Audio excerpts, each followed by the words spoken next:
Okay, we should be going live here soon.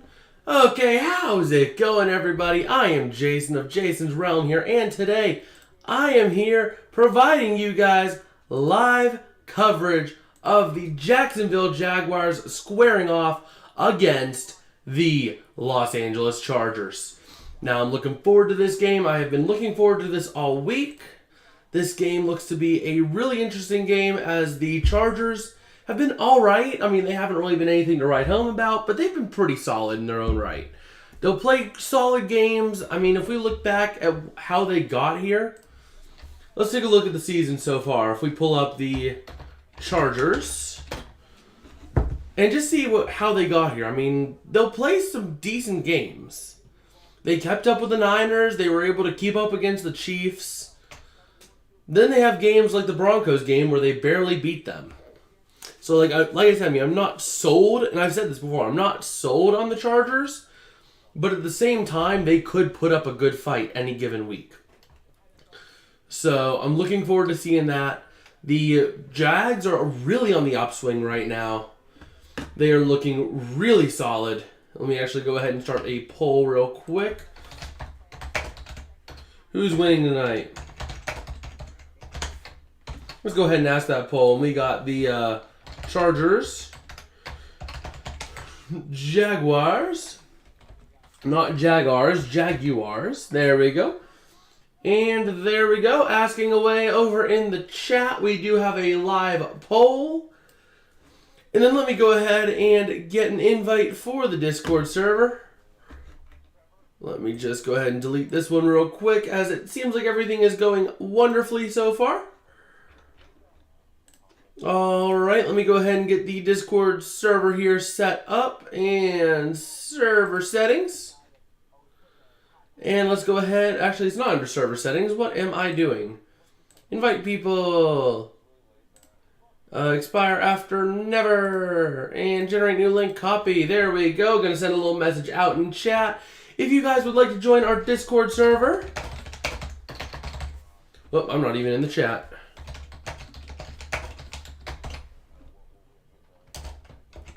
There we go. Going to copy and paste that over here. And go ahead and pin that message. There we go.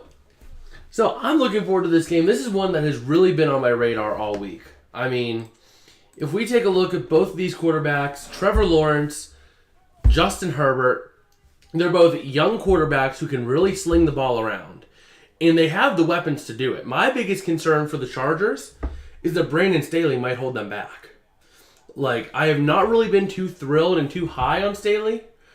And last week was the pinnacle as to why I haven't been. I mean, you had the 6th seed secured, and what do?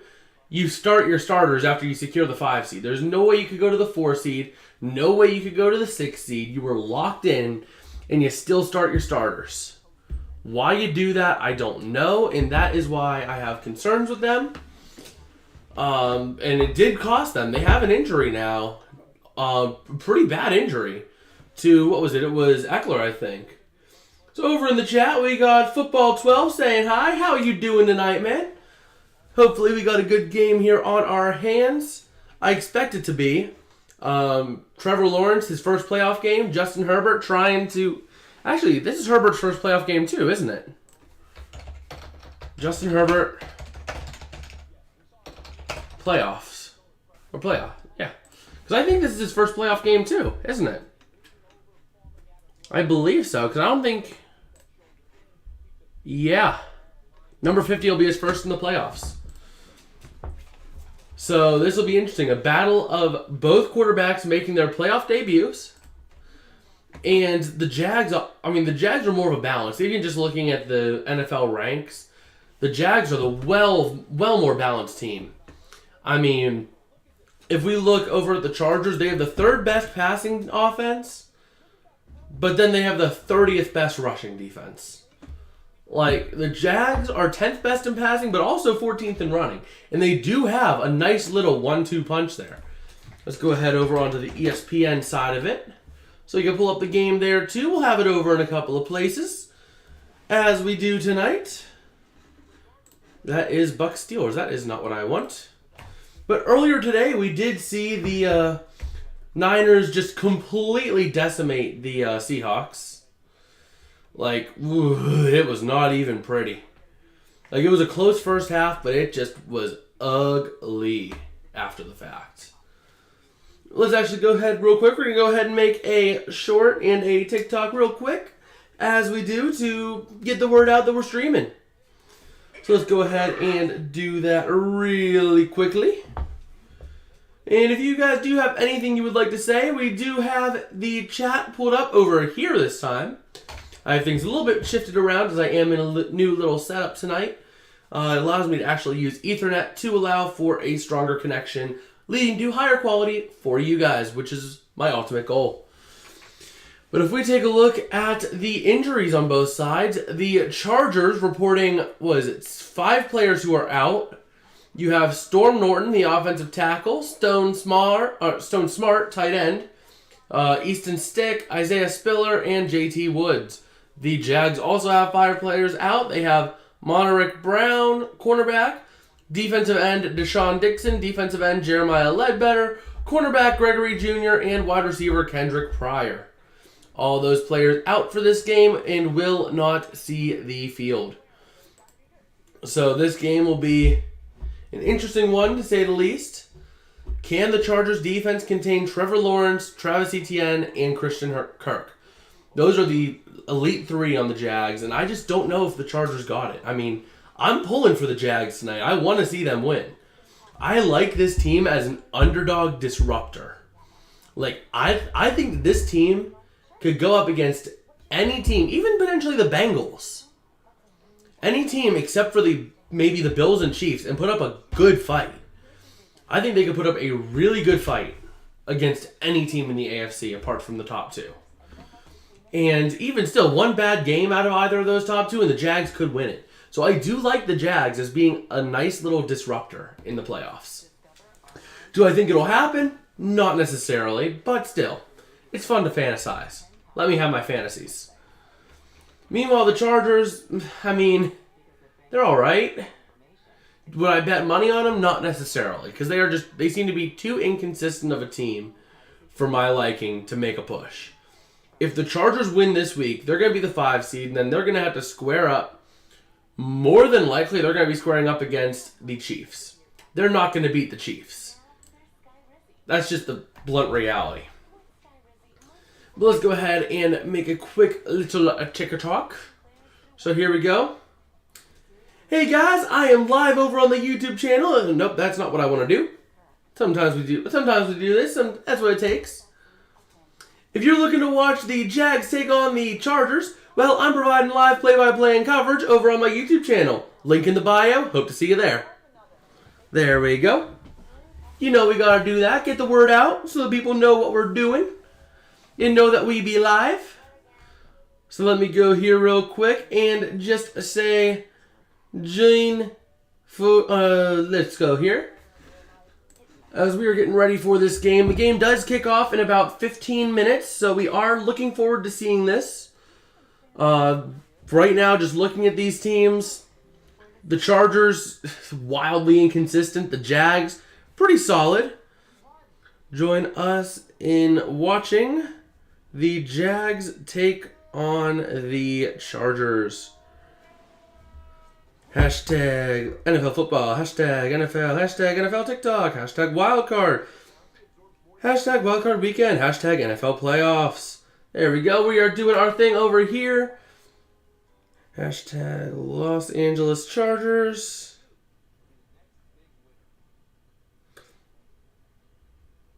Let's see here. Chargers.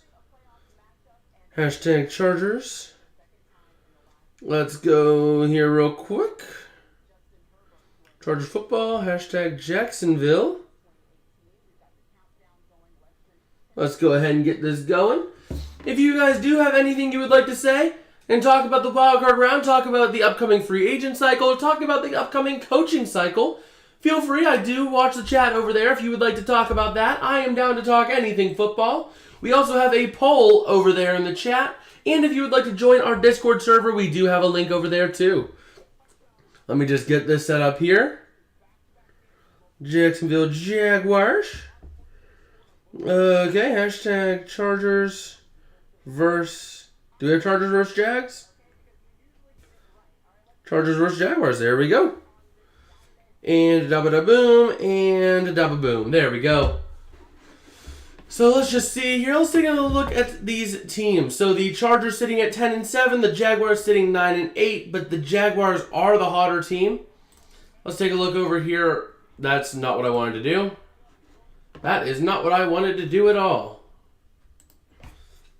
Oh boy. Let's do this and do that. Don't tell me I lost. Okay, there we go. There we go.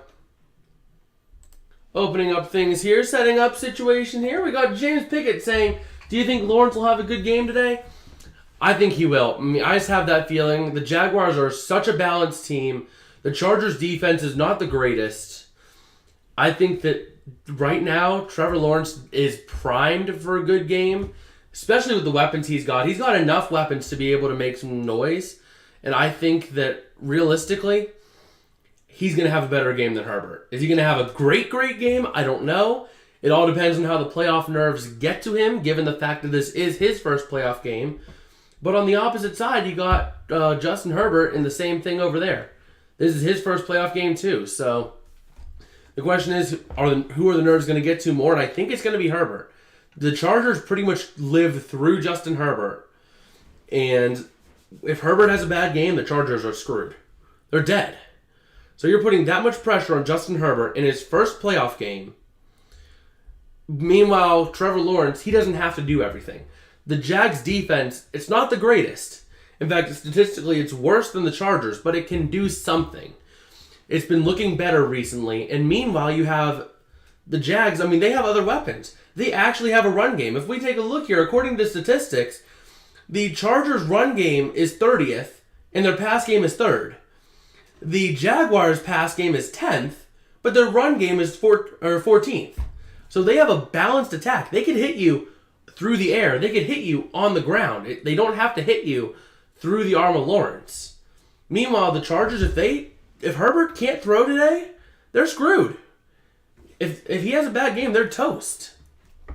And I've been preaching it all week. This game is going to be a great game, but I think that the Jags have the edge right now. They have the momentum, they have the push, and they have a coach who didn't just get one of their players injured in a stupid manner by starting him in a pointless game.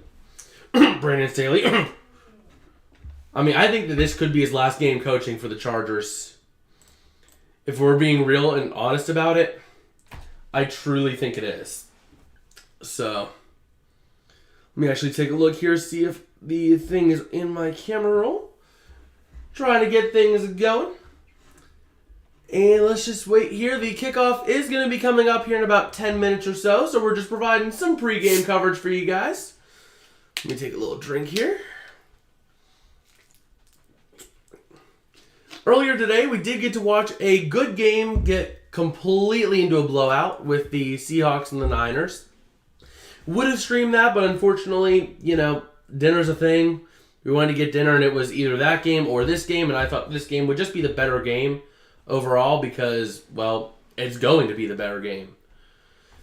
Though I'm surprised. 64% of America is taking the Chargers on this one. I'm not high on the Chargers.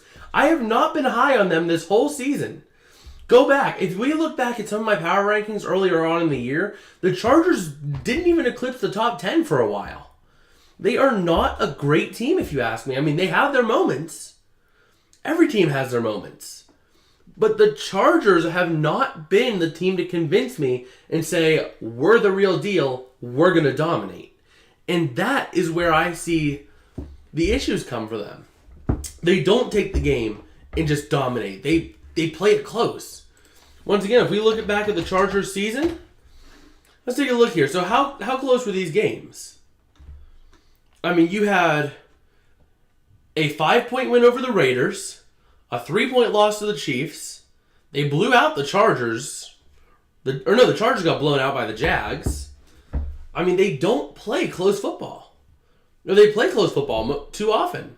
2 points against the Browns on a win. 10-point win against the Texans when they sucked. A 3-point win over the Broncos.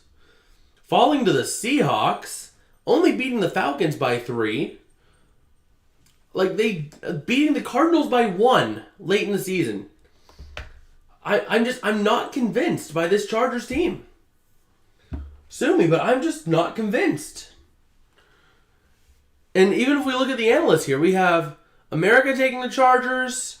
Who is that? Rooney or Rodney taking the Chargers? But you got almost everyone taking the Jags. 2 people on top of America taking the Chargers. Depending on what the Clapper does. Jason Garrett. I want to see who he picks, but I'm just, yeah, I mean, 5 out of the 7 analysts picked the Jags tonight. And that just shows the Jags have been a really good team recently, and I am really looking forward to seeing what they can do. Meanwhile, let's take a brief look over at the poll in the chat. We do have a 50-50 split right now. If you want to make your voice heard, it is over there, right on top of the chat. Just let us know who you got winning tonight. We had 2 people vote, and 1 Charger fan, 1 Jag fan tonight. Let's take a look here at some of the other stuff. And in the meantime, I'm going to make a quick little short talking about the stream. Get more people in here, get the word out. Let's go ahead and do that just really quick. If you're looking to watch coverage of the Jags game, well, I got you covered. Go ahead, click on the channel, join our live stream. We're covering the Chargers versus the Jaguars. We hope to see you there. There we go. Just making a little shorts, get the word out. Hopefully we can get some people in here, more people, and have a good old time chatting and enjoying this game. I've been looking forward to this one for quite some time, so let's go ahead here, hit next, and do our thingity-do. Okay. Join us for Jags Chargers coverage. And then we go hashtag NFL, hashtag shorts, and playoffs. Jacksonville Jaguars. And we go Los Angeles Chargers. Oh, no, that's not how you spell Los Angeles. Los Angeles Chargers, and there we go. And of course, it is not long, or too long. Come on. Backspace and upload short. There we go. So let's go ahead and take a look here. Just closing out a couple of things. Once again, I mean, this game is going to really come down to, does Justin Herbert show up? If Justin Herbert shows up, this game will be potentially a Chargers blowout. Because the Jags defense, you can cut up that defense through the air if you wanted to. Meanwhile, the Jags, they're gonna fight. It's gonna be a good game if Herbert shows up. Even if Herbert doesn't show up, it can still be a good game. Also, for those of you guys who have watched our streams in the past, we did get some new graphics here for the playoffs. So let us know what you think about the new backgrounds and banners for the teams. I did decide to go with a gradient look. I thought that looked a little bit better. Timeouts still remain the same, but I decided let's try a gradient look, see how it goes. Maybe use that in the next season. So let's take a look here. Do we have the game yet? It should be coming here soon. And here we are. They are showing maybe the coin toss here coming up. They are at TIAA Bank Field in Jacksonville, Florida. And this is going to be a very interesting game to watch. I mean, Jags fans are crazy just because this is the first time they've made it since Jacksonville. And Trevor Lawrence knows that he is ready to lead this team. Justin Herbert out there warming up on the sidelines, doing his thing, trying to hopefully have a good night for his team, but not so sure about that. I mean, it really comes down to just, does Justin Herbert play? And does he ball? If he doesn't play well, they're screwed. No point, or no other thing. It's over. So that's what I'm really looking forward to seeing. And the winner of this game, more than likely, is going to be facing the Bengals. Unless it's the Chargers. If the Chargers win, they're likely facing the Chiefs. If the Jags win, they are more than likely facing the Bengals. Because realistically, the Ravens are not going to win. I mean, they're a husk of a team right now. You have imitation Lamar and some other random dude off the street or something like that.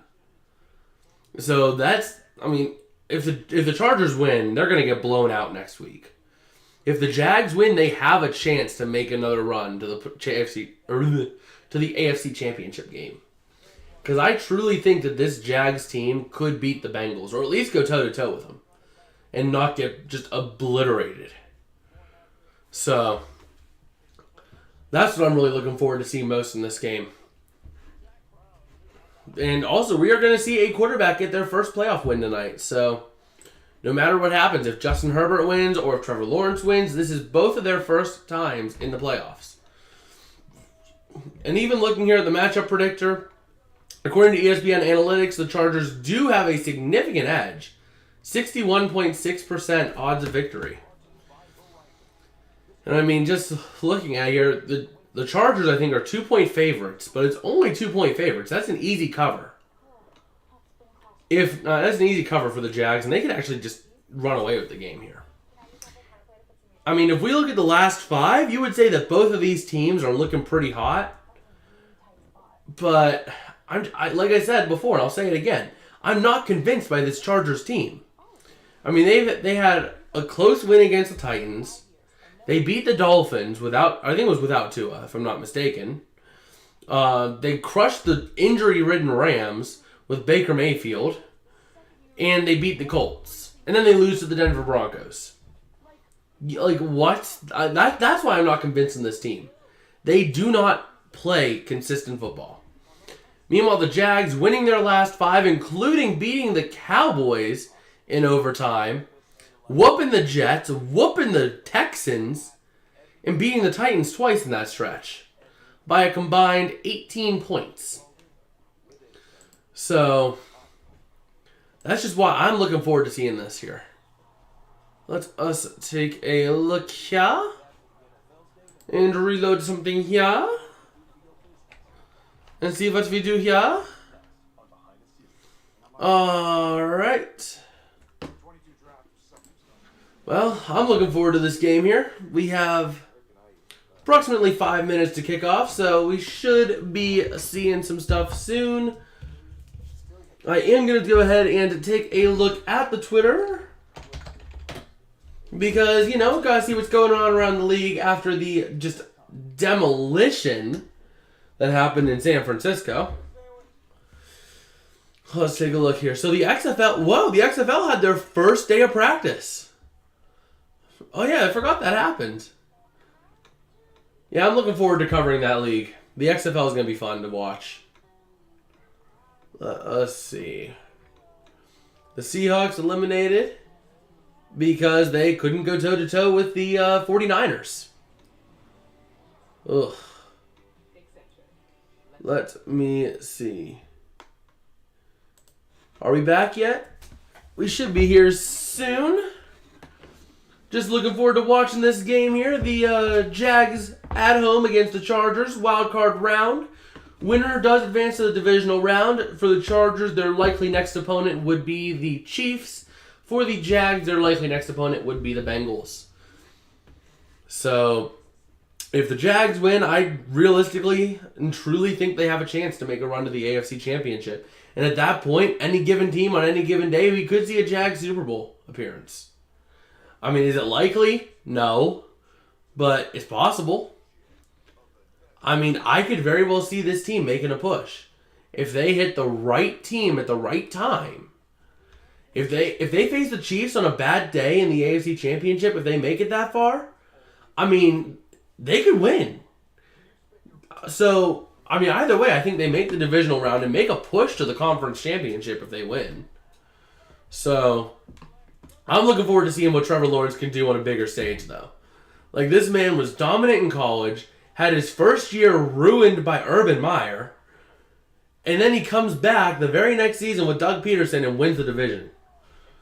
So, I'm looking forward to seeing what Trevor Lawrence can do tonight. Let us know, who do you guys got winning? We have a poll running over there. We have 67% of y'all taking the Jags right now. But if you want to voice your opinion, we do have that poll over there.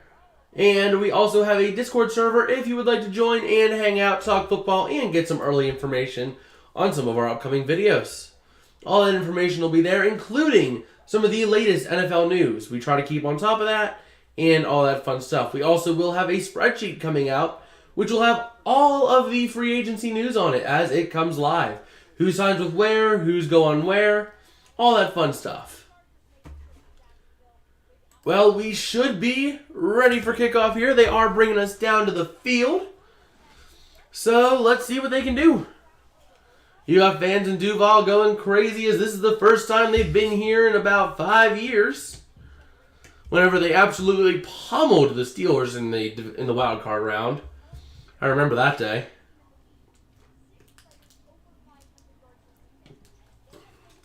So we have Austin Eckler, 107 catches this season. Tied for the second most in a season by a running back in NFL history. So Eckler really making a big impact in the pass game for the Chargers. But once again, it's all the pass game. They don't have much of a run game. Their run game has struggled. So if the Jags can shut down through cornerbacks and safeties, if the secondary can shut down and be locked down tonight, they could win easily. So let's see. We got Brandon Staley against Doug Peterson here. And let's see what we got here. This game looking to be a really good game. It looks like, the Chargers will be kicking this one away. And we have Cameron Dicker getting ready to kick this one off to the Jaguars. So here we go. Here comes the kick for the start of the game. Dicker gets the kick. It is up. It is away. And it is going to be received and returned from the 2 to the 5, 10, up to the 15, 20. He gets brought down at the 24. Just about. And we'll get to see what Trevor Lawrence is made of, making his first playoff start in the NFL. So let's see what they can do. Zay Jones, Christian Kirk, Evan Engram. I mean, they have some solid names around Trevor Lawrence. On top of an alright offensive line. I mean, could be better, but still. So here we go. Trevor Lawrence looking to see what he can do. 1st and 10 from his own 24. Going to hand off up the middle, and that's going to be a nice little run for about maybe up to the 28, 27, 28, something like that. So a nice little gain there of about 3 or 4. So let's see what they can do. Trevor Lawrence having a 66% completion percentage for 4,000 yards, 25 to 8 touchdowns to interceptions for a 95.2 QBR. This man has been on a tear as of late. Let's see if he can keep it rolling tonight. So Lawrence in shotgun. You got 2 receivers to the far side looking to throw. Over the middle. It's tipped. It's intercepted. The Chargers are going to take it. And he has it at the 35, down to the 30, down to the 25, to the 20, down to the 17. And the Chargers going to steal it away early from Lawrence. The ball was batted at the line, though, so I can't really fully say it was Lawrence on that one. It was really a defensive effort. If we look here at the replay, Lawrence, he takes the snap. He has his man. He has Kirk. But the ball seemed like it came out a little weird, potentially. Might have came out a little weird or it got tipped at the line. Let's see. Nope, it got tipped at the line by the Chargers. And then Joey Bosa got another little tip on it. Or wait, is it Nick or Joey on the Chargers? The other one's on the Niners. I think Joey is on the Niners, if I'm not mistaken. Or no, Nick's the Niners. Here we go. Looking to throw is Herbert. Pressure coming. Throws over the middle. Is caught, but he goes down at the spot at the 12.5-yard line. Nice little gain there for the Chargers. Let's see if they can keep this moving into the end zone and get some points on the board early. So the second down now for the Chargers. And we got Herbert coming under center, it seems. Let's see what they can do. Ball is officially at the 13. Looking at a 2nd and 5. Herbert going to toss it back. That's Eckler on the run to the 10, to the 5. And he stumbles in for the touchdown, Chargers. And the Chargers are already on the board a minute and a half into this game. So the interception off of Lawrence turns into a quick and easy 6 for the Chargers after a couple plays. Man, can the Jags, how do they come back? They have to come back. I mean, it's one mistake, but you got to get over it. And that was amazing. Eckler. What was that? That was Eckler, wasn't it? Yeah, it was Eckler. He's going down. As he hits the end zone, trying to avoid going down, uses his hand to keep him alive. And he gets it in, and the kick is up, and it is good. So just like that, we have the Chargers making a nice little push and getting an early touchdown. So the Jags will be taking possession back, but man, that just completely silenced the home crowd. That is just awful whenever it happens like that at home. Is that a thorn? Huh. But like that is just awful when it happens on your home turf.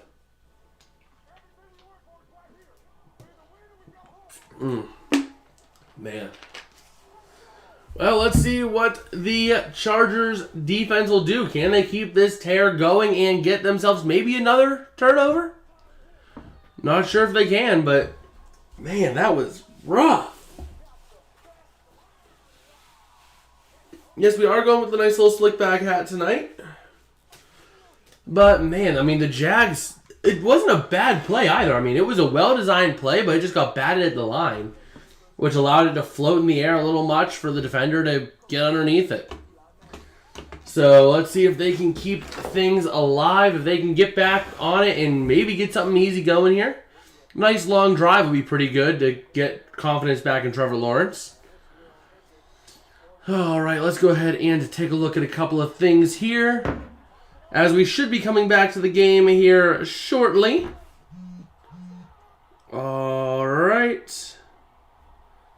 Let me check the Twitter while we wait here. And we should be back soon. All right. Just taking a look. What in the world? What in the world? That's not football. So Jamal Williams was fined again as a result of his hip swiveling touchdown dance in the win over the Packers. Wow. Well, here we go, ready to see if the Jaguars can get it back right now. Oh, boy. I need to take this off. I am getting hot. Ugh. Getting a little warm in here. So here comes the kick from Dicker. It is away, and it is a touchback. So the Jags will be starting at their own 25-yard line here. And let's see if they can keep it going, turn it around from what happened last drive. It looks like Sebastian Joseph Day was the Charger who got the hand on the ball last time. It was a failed blocking assignment there by the offensive lineman. It was like Sheaf or something like that. He was a revolving door on that one. I mean, he's here. The man's over here goes whoop. Like, why? That's not your blocking assignment. Yeah, it was Sheriff. That failed the assignment, but here we go. Lawrence in shotgun, ball's at the 25.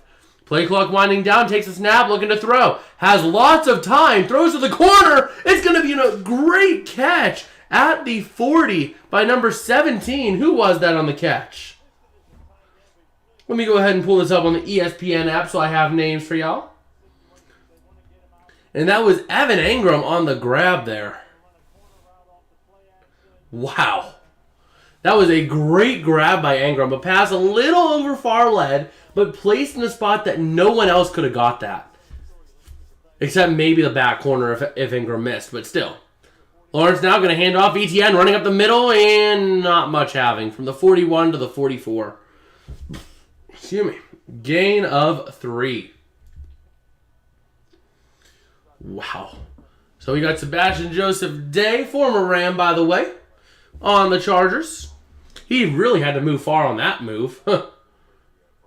Khalil Mack. I mean, you got some big names on that line. You got Derwin James. And I'm surprised this defense is as bad as or as rough as it's been around the edges.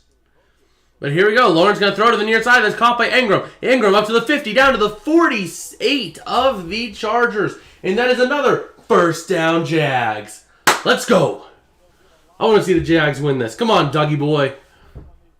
Let's go, Dougie. Let's get a nice play here.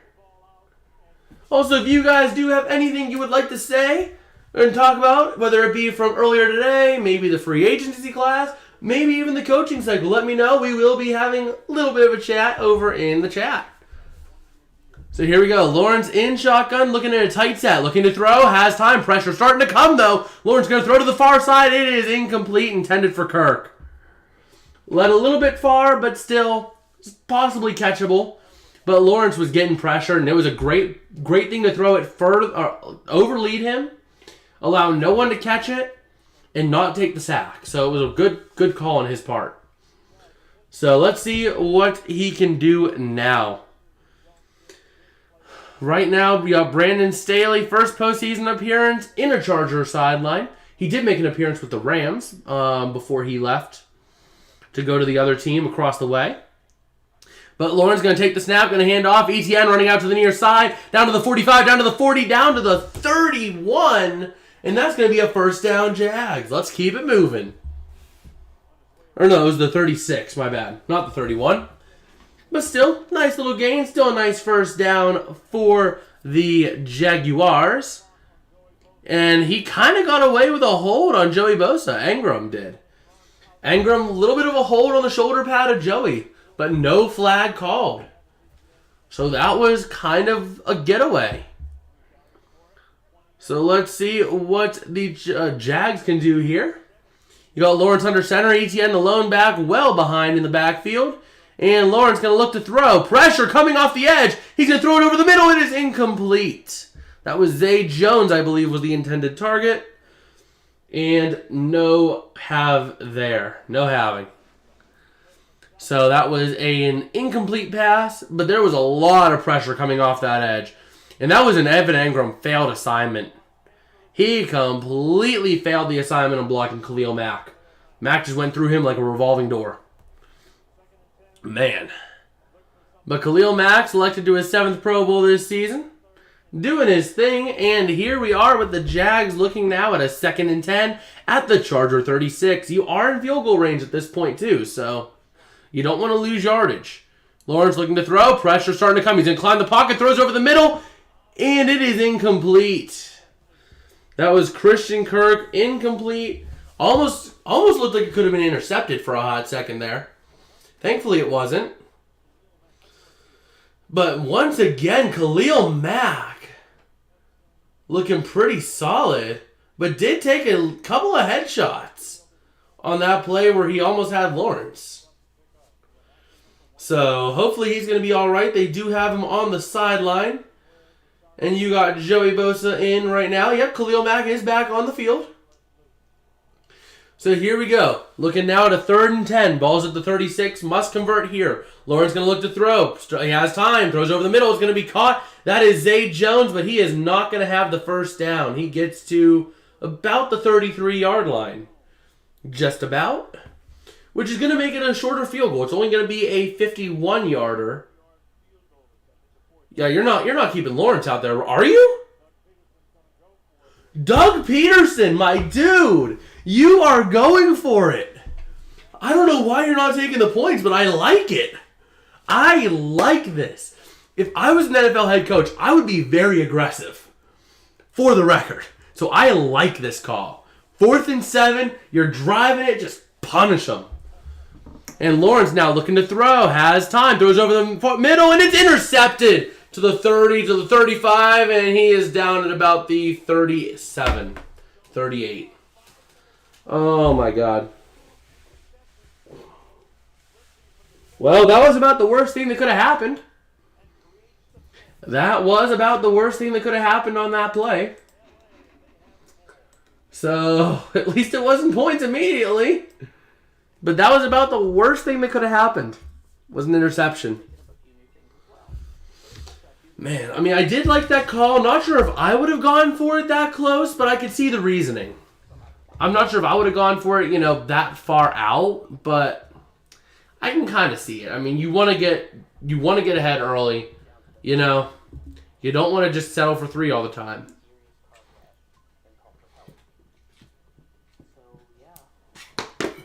Ugh. But man, that is another interception. And that was Samuel on the return. It looks like they spotted at the 39. Man, that was brutal. That was brutal. Like, man. I just can't believe that. But at least that was the worst that could happen, so hopefully the defense can hold. Come on, Jags. One of our analysts saying in our team chat, go home, Lawrence. At this point, I don't know what you do. I mean, Lawrence, he needs to settle the nerves. Some of this might be the nerves getting to him. The receivers weren't creating amazing separation, but still. You need to be fitting the ball in those pockets. And he wasn't. So, I'm not sure. But man, this has been a rough game for Lawrence so far. Hopefully he can get it in and rein it in. Because otherwise, this is going to be a long night. I will tell you that. But we do have 11 votes over in the poll. We'll go ahead and take a look while we got a minute. And it looks like 64% of you guys are picking the Jags, 36% taking the Chargers. And right now it's looking like 36% of y'all might be in it.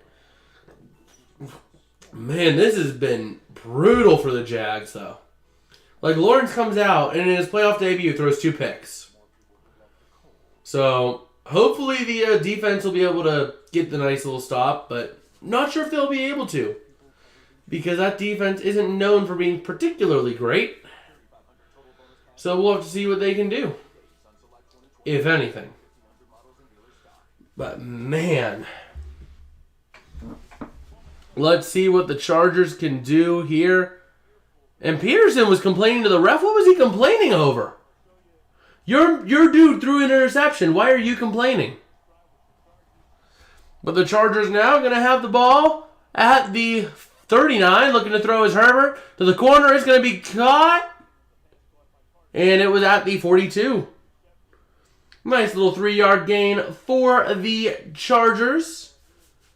But the intercepted pass was intended for Zay Jones, and I kind of see it. Pass interference. I mean, Zay Jones comes in, but he kind of initiated the contact, so you can't really say that was pass interference. Samuel was just kind of reacting like, you're getting in my way. But here we go. Herbert has a man in motion, takes the snap, going to look to throw. Pressure coming. Lets it go to the near side. It is caught. That is Gerald Everett all the way down to the 35 of the Jags. Come on. What are you doing, Jacksonville? The Jags just, ugh. Josh Allen getting in the face of Justin Herbert, and then Gerald Everett goes off to the races down to the 35. Man. I don't believe it. Herbert now with the ball at the 35 of the Jags, takes the snap with a man in motion, takes the snap looking to throw, has time, throws it over the near corner, and it is incomplete, out of bounds, intended for Palmer. Unable to reel it in and keep it in bounds. So let's see what the Jags can do on defense here. Let's see if they can hold. Come on, defense. Let's get a nice little stop here. I mean, phew. This has been a brutal game for the Jags, I will tell you what. And let's see if they can stop the bleeding before it gets too bad. So here we go. Ball's at the 35. You got Herbert under center. And he is going to take the snap here and look to hand off up the middle. That is Eckler for 0 yards gained. So let's see what they can do. Now, Justin Herbert looking all right this year. Looking a little bit better. Second most in passing yards, only behind Patrick Mahomes at 4,700. But Herbert looking to throw. Has some time. Throws over the middle and is going to be caught. And that's all the way down to the 19 or the 20. That is Carter on the grab. Wow. So it's going to be somewhere around the Jacksonville 20.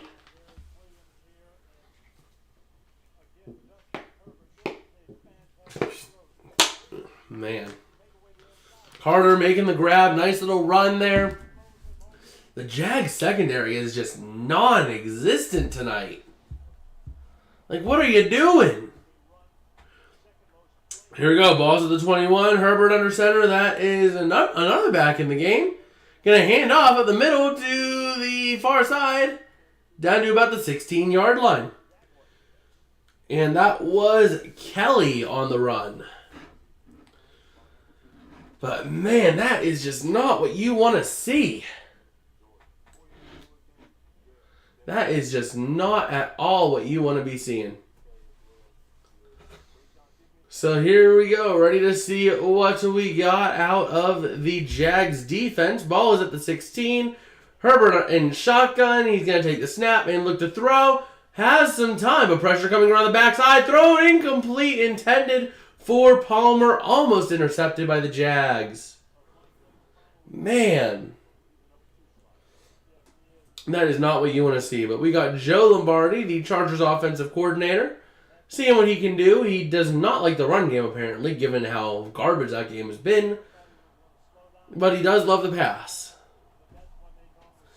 So let's see what the Chargers can do here. Can the Chargers bring it in and go? So here we go. Herbert going to take the snap, looking to throw. Has plenty of time, throws over the middle. It's going to be caught. That was to Keenan Allen. On a nice little run, or nice little game there. Nice little pass and catch. And let's see what they can do. As right now, things are looking really good for the Chargers. They are really driving down this field effortlessly. The defense generating turnovers left and right. So here we go. Herbert has a man in motion. He's in shotgun. He's going to take the snap here with Eckler to his left, it seems. He takes the snap, looking to throw. Throws out to the far side on a screen. That is Keenan Allen. Down to the 5, down to the 3. Maybe the 4. We'll see where they spot it. But it's going to be somewhere down in that range. So pretty close to the goal line. So now looking at a second down and goal for the Chargers. Let's see if they can punch it in here tonight. I mean, they already have, so they did it pretty effortlessly, too. Trevor Lawrence on the bench talking it over with his coaches, seeing what they got to do. But here we go. Herbert in shotgun. And let's see here. Tight formation. Eckler to his left.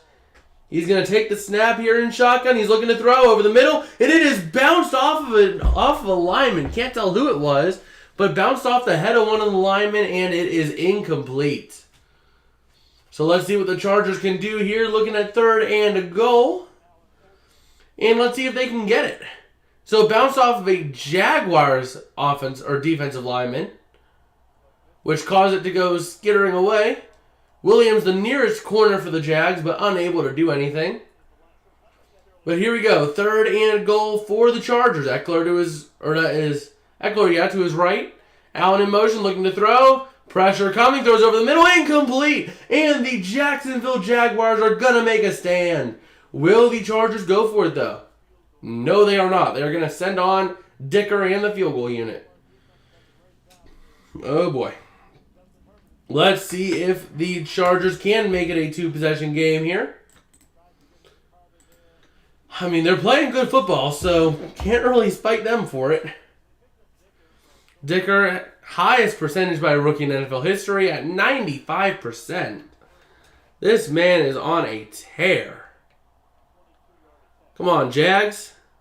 And it does go through for 3. So just like that, the Chargers are going to go up 10-0. The Jags will be getting the ball when they come back. But man, That is not the game that you really wanted to see. Like, you're not seeing what you want to see out of Trevor Lawrence. This is what I was concerned about, was will the pressure get to him? I thought he would overcome it, but he is just bending to the pressure right now in a bad way. Like, you really don't want to be seeing your rookie quarterback throw 2 picks on the first 2 drives. So hopefully he's got it all out of his system. He's able to take a minute, breathe, make some good passes, settle back into the game, do what you got to do, and get yourself in a good position. Yeah. Oh, boy. Well, I will be right back. I need to run and grab a couple of things just real quick. I'll be right back in about 2 minutes. Hopefully less.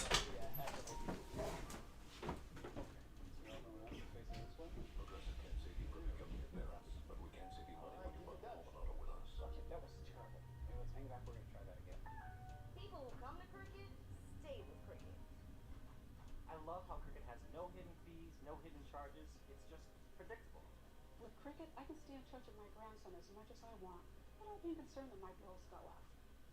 The 5G is like fast. It makes sharing photos of our projects and video calls super easy. Switch for the speed, stay for the savings. Smile, you're on Cricket. All right, I am back. Just had to pick up a little extra drink real quick. And let's see what the Jaguars are able to do now. You know what? I'm going to go without the hat for a little bit. I'm just not really feeling it. I'm going to crack this.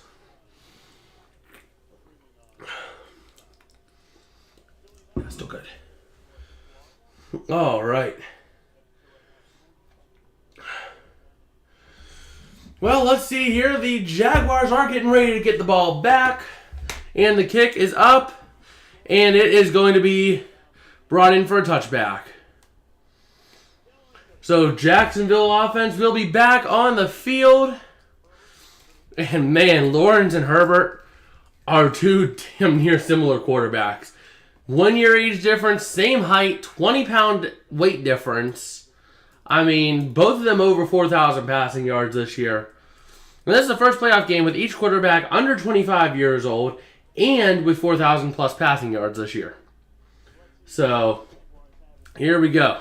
Ball's at the 25. Lawrence going to take it, look at the handoff. That is ETN for maybe a yard. Maybe about a yard. So, we'll see what he is able to do there. But that is not a lot. That is not what you want to be looking at in terms of gains.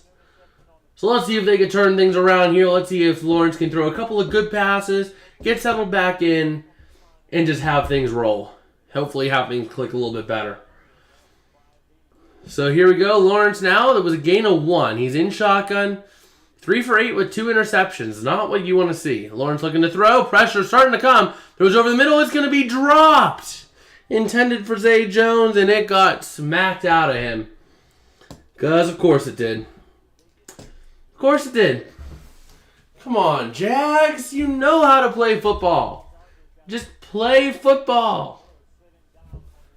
Oh, my God.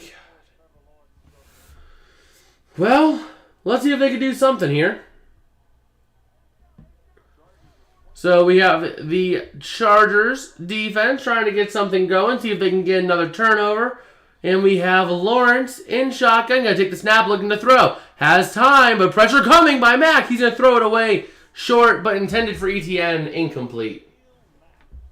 Khalil Mack being a disruptor tonight. Lawrence talking it over with the officials, but not getting anything. Man, Khalil Mack is just getting there, and he is getting home. He's not bringing him down, but he is getting and disrupting a lot. So here we go. We have a Cook getting ready to punt away to Carter, And the punt is up. Ooh, hit on the punt. And it is going to be short all the way to the 42.5. Oh my God. That was about as worse. That was about as bad of a punt as you could get. And no penalty for sending one of your own teammates into the punter. Wow. That is not what you wanted to see. The Chargers now only going to have to travel about 55 yards to get a touchdown. So let's watch them score a touchdown here. Man, I was not expecting this game to be a blowout like this. But it's turning out to be one. This is just brutal. So hopefully they can turn things around here. Not so sure if they can, though. They are not really playing that strong of a game. The Jags. They're going to have to turn it around and quick. Otherwise, this game gets out of hand and they cannot come back. So. Oh.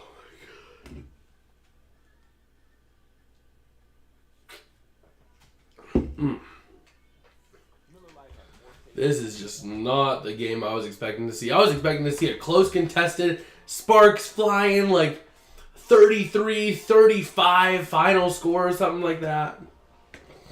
Not this. I mean, I know it's still early, but still. Let's see if they can get anything going. But one thing, I'm looking forward to this offseason, though. This offseason is going to be one of the best that we have seen in a while. You have some big-name free agents. You have some attractive coaching vacancies. This will be a very interesting offseason to watch, so I'm kind of looking forward to it. If you want to stay on top of all the offseason news, we do have a Discord server. Link over there in the pinned comment. So go ahead and join it. We will be on top of all the latest news as much as we can, including a full free agency spreadsheet that will be coming out hopefully tomorrow. Hopefully we can finish it out tonight. We got most of the way there. It's just a few touch-ups. So hopefully we're able to finish it up. But yeah. Let's see. Oh, that's just a different server. Okay. So let's see what the Jags are able to do on defense, if anything. This has just been a brutal game for them. I mean, ugh. I don't even know what to say about the Jags. They're struggling. So here we go. We got Herbert in shotgun.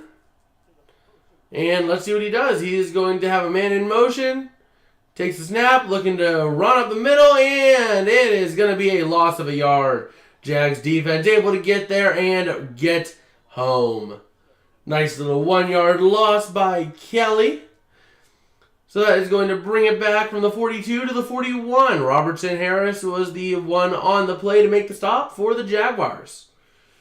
So they are able to at least get a nice little run stop, but not so sure if they'll be able to do anything there. Man. Well, here we go. Ready to see what they can do?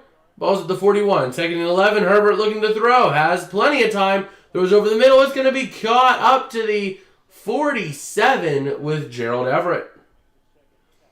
Nice little gain there. Looking now at a 3rd down.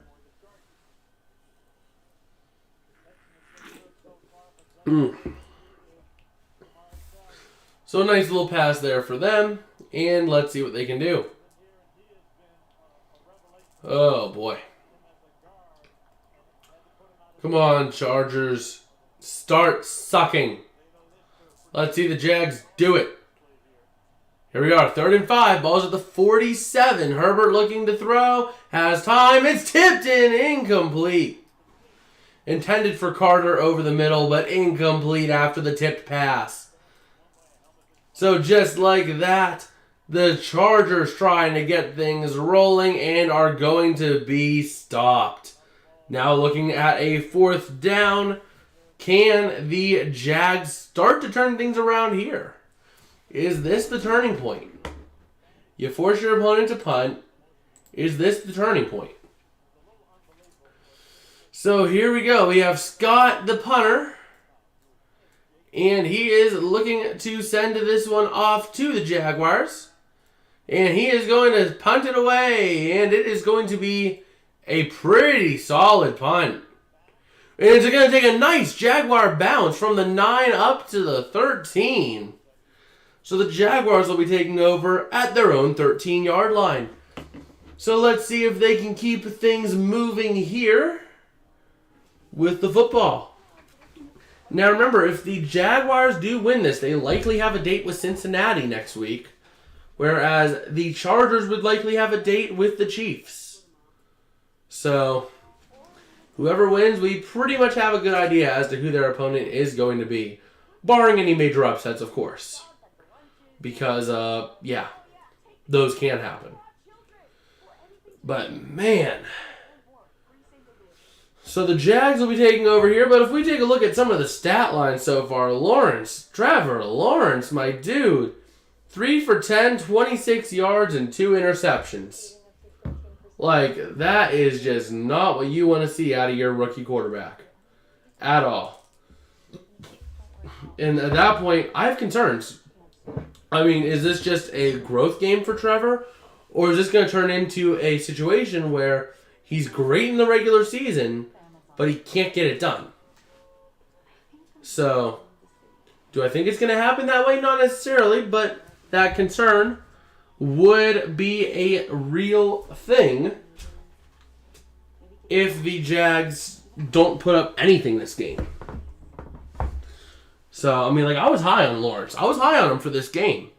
Like, somebody had asked earlier, do I think he's going to have a good game? I thought he was. We have Jared Cade, Unit YT, saying, do you think Trevor Lawrence is good? I mean, I think he's getting there. I think he really has a high potential. Now that he doesn't have a head coach holding him back, I think that he really could be a great talent, a can't-miss talent, you know? The question is, did Urban Meyer damage a lot of that? And that, and number 2, can his skills from college translate to the NFL, even though it's been a little while? Like, even though it's been a while since he's really been top of his game, does he still have that in the bank? I mean, I think he does. I think we've seen enough of him these last couple weeks to say, hey, this kid putting up 4,000 yards in his first true season, because I don't count last season as his first season. Playing under Urban Meyer is not your first season. I'm sorry, but it's not. You're going to look even worse than you might already if you're a bust. Even the best would look awful under him. But in his first season with a real coach, he looked pretty good. So I think that this is a great start for his career. Hopefully he turns it around here. So Lawrence looking to throw at 1st and 10 from the 14. Deep to the far corner. And it is incomplete. And are they going to look for a flag? They're going to get the flag. That is going to be a pass interference on number 26 for the Chargers. And that is going to hurt them. That is a huge gain for the Jags, even though not off the arm of Lawrence. It looks like Samuel is going to be charged with a pass interference on that was not Zay Jones, that was, who was that? Number 11. I don't even know who that is offhand. Well, I have to see. Can't quite tell you who that is, though, offhand. But they're looking here. Was it 11 interfering with 26? Not sure. We're going to have to wait and hear for the call. Yep, they got it right. No pass interference. So they threw the flag thinking it might have been, but yeah, it was Jones. And it was just intended, but it was incomplete. So Samuel on the coverage, but it was the right call. They converged, they were able to see, and it was the right one. Brutal for the Jags, but so it is. So here we go now, looking at a 2nd and 10. Tight formation here for the Jags. Lawrence in shotgun. From his own 14, man in motion. He's going to take the snap and look to hand off. That's Etienne up the middle, and he's going to get up to the 19-yard line. So it's going to make it a 3rd down and a manageable 4. Or no, it's going to be a 3rd and manageable 5. So it's not hatefully far. I mean, it's makeable. But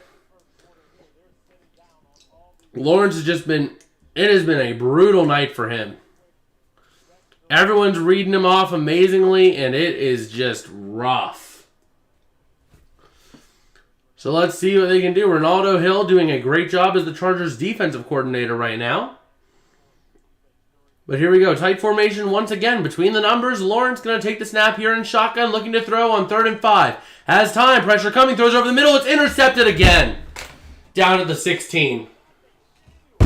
Oh my. That is Samuel with the interception.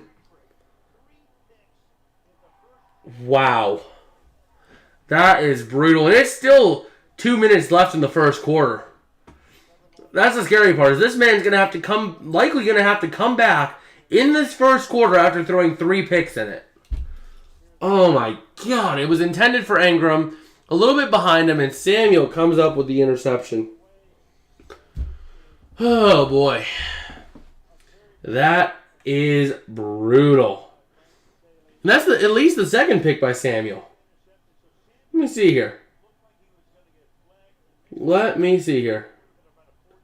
Yeah, that was the second interception for Samuel, and the first one was by Drew Tranquil.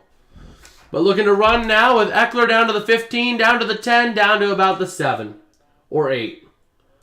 But man, Trevor Lawrence just not looking good tonight. That is not what we were expecting. No interceptions on 222 passes in regular season games in the first quarter. 3 tonight on 12. Like, man.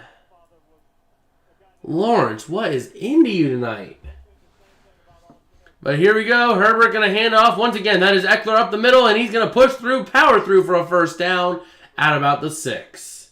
1st and goal now for the Chargers.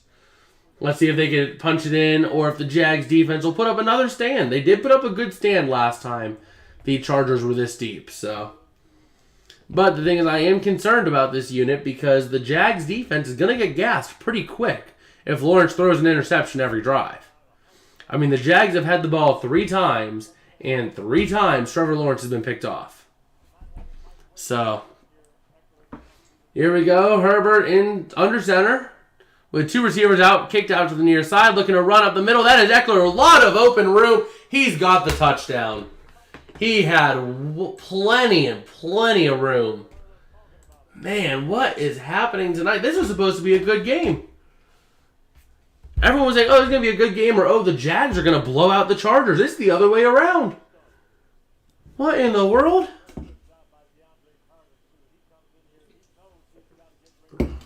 I just don't even know anymore what to say. I mean, the Jags are just silent. They don't know what to do.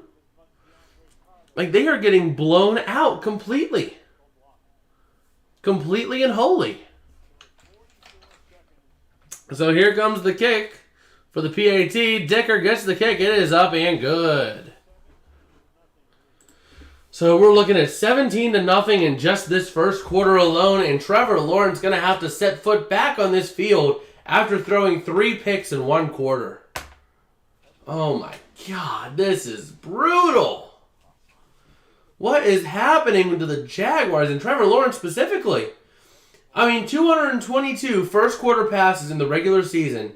He throws 0 interceptions. 12 passes tonight in the first quarter. He throws 3. Like, that is just insane. I mean, he was taking such good care of it. Lawrence has been playing at such an elite level recently. And it's all coming crashing down here. Oh, my. I just don't know anymore.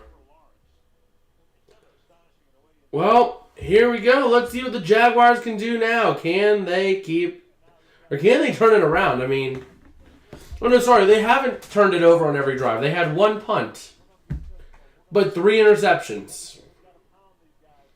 3 out of 4 drives, interceptions. Like, man. That is just not what you want to see. Well, the ball seemed to have gotten knocked over, so here we go. Ready to see if the Chargers can get a nice little stop here. But wow. And the ball went right over before Dicker even hit it. But man, here we go, ready to see what the Chargers can do now. And the kick is up, it is away, and it is going to be returnable from the goal line to the 5 to the 10, up to the 15 to the 20 to the 25, 30, up to the 34 for the Jaguars. But there is a flag on the play, likely a hold or an illegal block in the back. Let's see. Let's listen into what this flag is here. We should hear it soon. Well, what's it going to be? It looks like the Jags are backing up. So it is seeming to be a hold or an illegal block in the back. But let's see what they can do. The hat's coming back on. Holding on the Jaguars. That is going to back them up big time. So Trevor Lawrence on Playing with Confidence saying this game is a lot more mental than it is physical. And if you can't play at a high level, you can't play at a high level if you're not really confident. I feel like that took me a little bit of time. And this staff has done a really good job instilling confidence in me and doing things well. And that confidence is really coming out tonight, isn't it, Trevor? 3 interceptions worth of confidence. Oh, my. Well, here we go. We got Trevor Lawrence ready to do some work here from the 15, looking to throw. Throws to the far side. It's going to be caught. That is Zay Jones to the 19-yard line. And clock will still run, so that might bring us to the end of the first quarter. Get Trevor Lawrence out of this quarter before he throws another interception, preferably. But let's see what they can do here. So it looks like they are going to take us to the end of this quarter. I didn't even realize we had pencils in here. Huh. There's pencils. I got a pencil. Hi, smart. There we go. I'm smart now. I identify as smart. But that is going to take us to the end of this first quarter here. So they are going to get Trevor Lawrence out of this quarter that he has just struggled in. I mean, that was an awful quarter for Trevor. Like, not the quarter you want to see out of your second-year quarterback in his playoff debut. I don't want to see another quarter like that.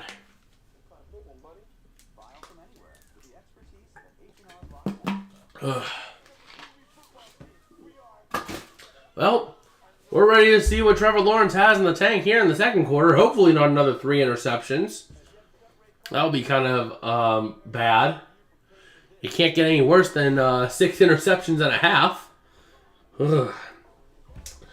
But yeah, let's see what we can do here. And if you guys are enjoying the content, it looks like we are only 7 subscribers away from reaching 250, which is just insane to think about. So why not smash that subscribe button, smash that like button, and let's just see how this goes here. We do have a poll over there and a Discord server in the pinned comment if you would like to join it.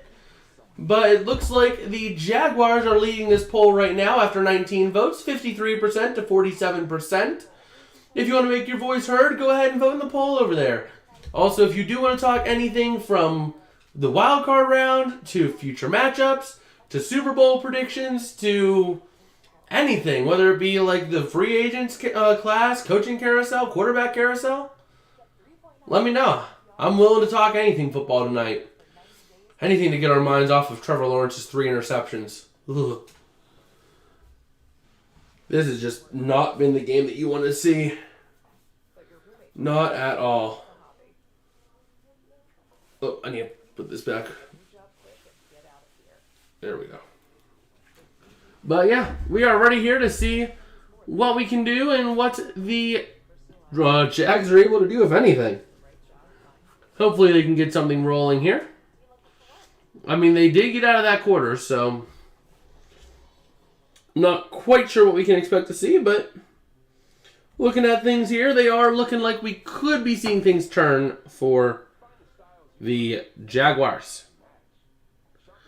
But man, there is one thing I am looking forward to this year. It is definitely the free agent class. There is a lot of big names that are on the list this year.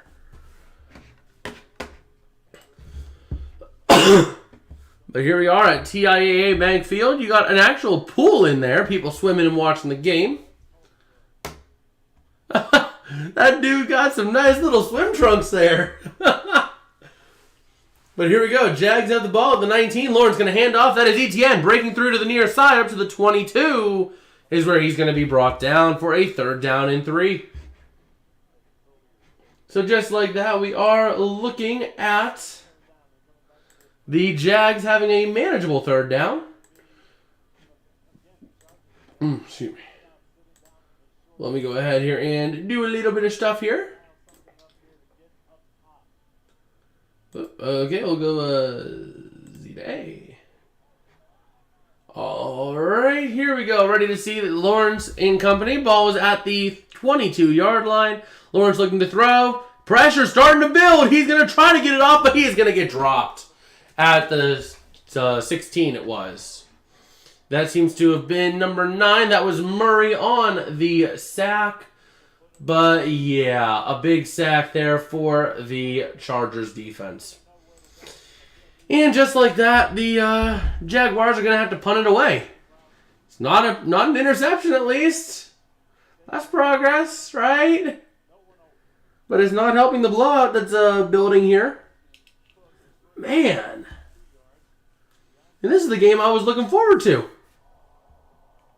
And it looks like it was a short punt. Down to the 38. Man. That is brutal. But wow. Austin Eckler, players with multiple seasons, will have 10 plus receiving touchdowns or rush touchdowns and 5 receiving touchdowns. In there with Marshall Faulk, and players to lead NFL in rushing touchdowns in touchdowns in 2 straight seasons with Marshall Faulk, Priest Holmes, Sean Alexander, and Todd Gurley. So Eckler in pretty good company, carrying both of the touchdowns here for the Chargers. And let's see here, we have Herbert under center. Ball is still at the 38-yard line, which is incredibly near short field. And Herbert looking to throw to the far corner. It's going to be caught. That is up to the 40. And that was Parham on the grab. So let's see what we are able to do here. Man, this is just a blowout of a game so far. But it's what we got, right? It's the game we got, so it's the game we got to enjoy. Hopefully it turns around here and stops being a blowout, but I'm not having high hopes for that at this point. But yeah, looking at now a 2nd and 8 for the Chargers. And here we go. Herbert in shotgun, going to take the snap, looking to hand off. That is Kelly up the middle to the 43. Nice little 3-yard gain, going to make it a 3rd down and 5 for the Chargers. Lawrence over on the sideline, not really looking too thrilled about the night. I mean, you can't really be thrilled when you've thrown 3 interceptions in 1 quarter. But the Chargers do have a man down. Number 7 is the injured Charger on the play. Let us take a look here and see who that would be. That is the Chargers number 7.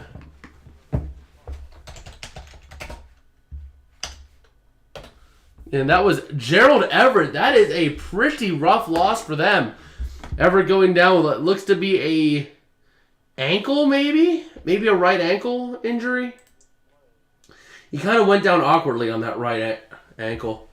Yeah, Anthony Celeste saying Everett the tight end. I'm like, yeah, I remember calling that earlier, but yeah. That could be a pretty big loss for them. Everett has been a strong part of this passing offense tonight. So seeing him go down is not what the Chargers want to see. Hopefully they build up enough of a cushion, which it's only going to grow because you still got other weapons in LA. So Herbert now, 3rd down and 5, going to take the snap, looking to throw. Pressure coming, throws to the corner, it's going to be caught. That is... Who was that on the grab here? Let us take a look here. And that was on the grab. Parham. Nice little out route to the corner and nice grab there for the 1st down. So the ball is now going to be at the Chargers' 49-yard line. And let's see what they can do with it. They're driving the ball pretty effortlessly. Herbert 9 for 14 for 77 yards. Parham 3 grabs for 19 yards. Both looking pretty solid. Herbert under center. 2 receivers kicked out to the near side. And he is going to look to throw. Pressure coming. And he is going to get sacked at his own 49-yard line. So Josh Allen getting home. Going to bring down Herbert and make it a 2nd down and 16. So let's see what they can do with that. I mean, Josh Allen just got right through Parham and was just unimpeded to the quarterback. After the block, he just took off to the races. But here we go, 2nd and 16. Let's see what the Chargers can do. Looking to run up the middle. That is Eckler. Gonna get maybe 5. Let's see, they're gonna spot it at the Jacksonville 46, it looks like. So we are looking at a gain of 5 for the Chargers. Everett now sitting with his helmet on, looking like he's getting ready to go back in this game, which is nice to see. Anthony Celeste, and how do you think the other Josh Allen will do tomorrow? Oh, he's gonna ball. He is going to ball. That game, I mean, call me like ridiculous, but I honestly think the Bills win that game in the ballpark of like 42-7. 42-7 is what I'm saying. And it's a nice pass. That is, who was it? That was, what's his name? Keenan Allen down to the Jaguars 23 for a nice little 1st down. But man, that was... how did that play even happen? So you have Allen, just no one was on him. No one was on him in that soft zone. That was just a complete defensive failure by the Jags. But yeah, back to the other Josh Allen. Yeah, he's going to ball. I'm saying right now, looking at maybe a 4-touchdown day for him, 4 or 5 touchdown day for him. I mean, the Dolphins just are not good without Tua. And they're going to be starting Skylar Thompson again. That's scary. Looking to run with Kelly for the Chargers. Gain of about 2 to the 21. But, I mean, we've seen it the past couple weeks. Without Tua, the Chargers are nothing. They only put up 9 points offensively against the Jets, who were struggling down the stretch. So, that just goes to show you that the Dolphins have just sucked without Tua. But the Chargers now knocking on the door of the red zone here. We have Herbert in shotgun with a wide set to work with here. Looking to throw. It looks like maybe a jump early. No flag. But that is going to be a nice grab to about the 8. I believe that was Palmer on the grab for a nice little 1st and goal for the Chargers. And they have been effective. They have only been stopped once when they've had a goal-to-go situation.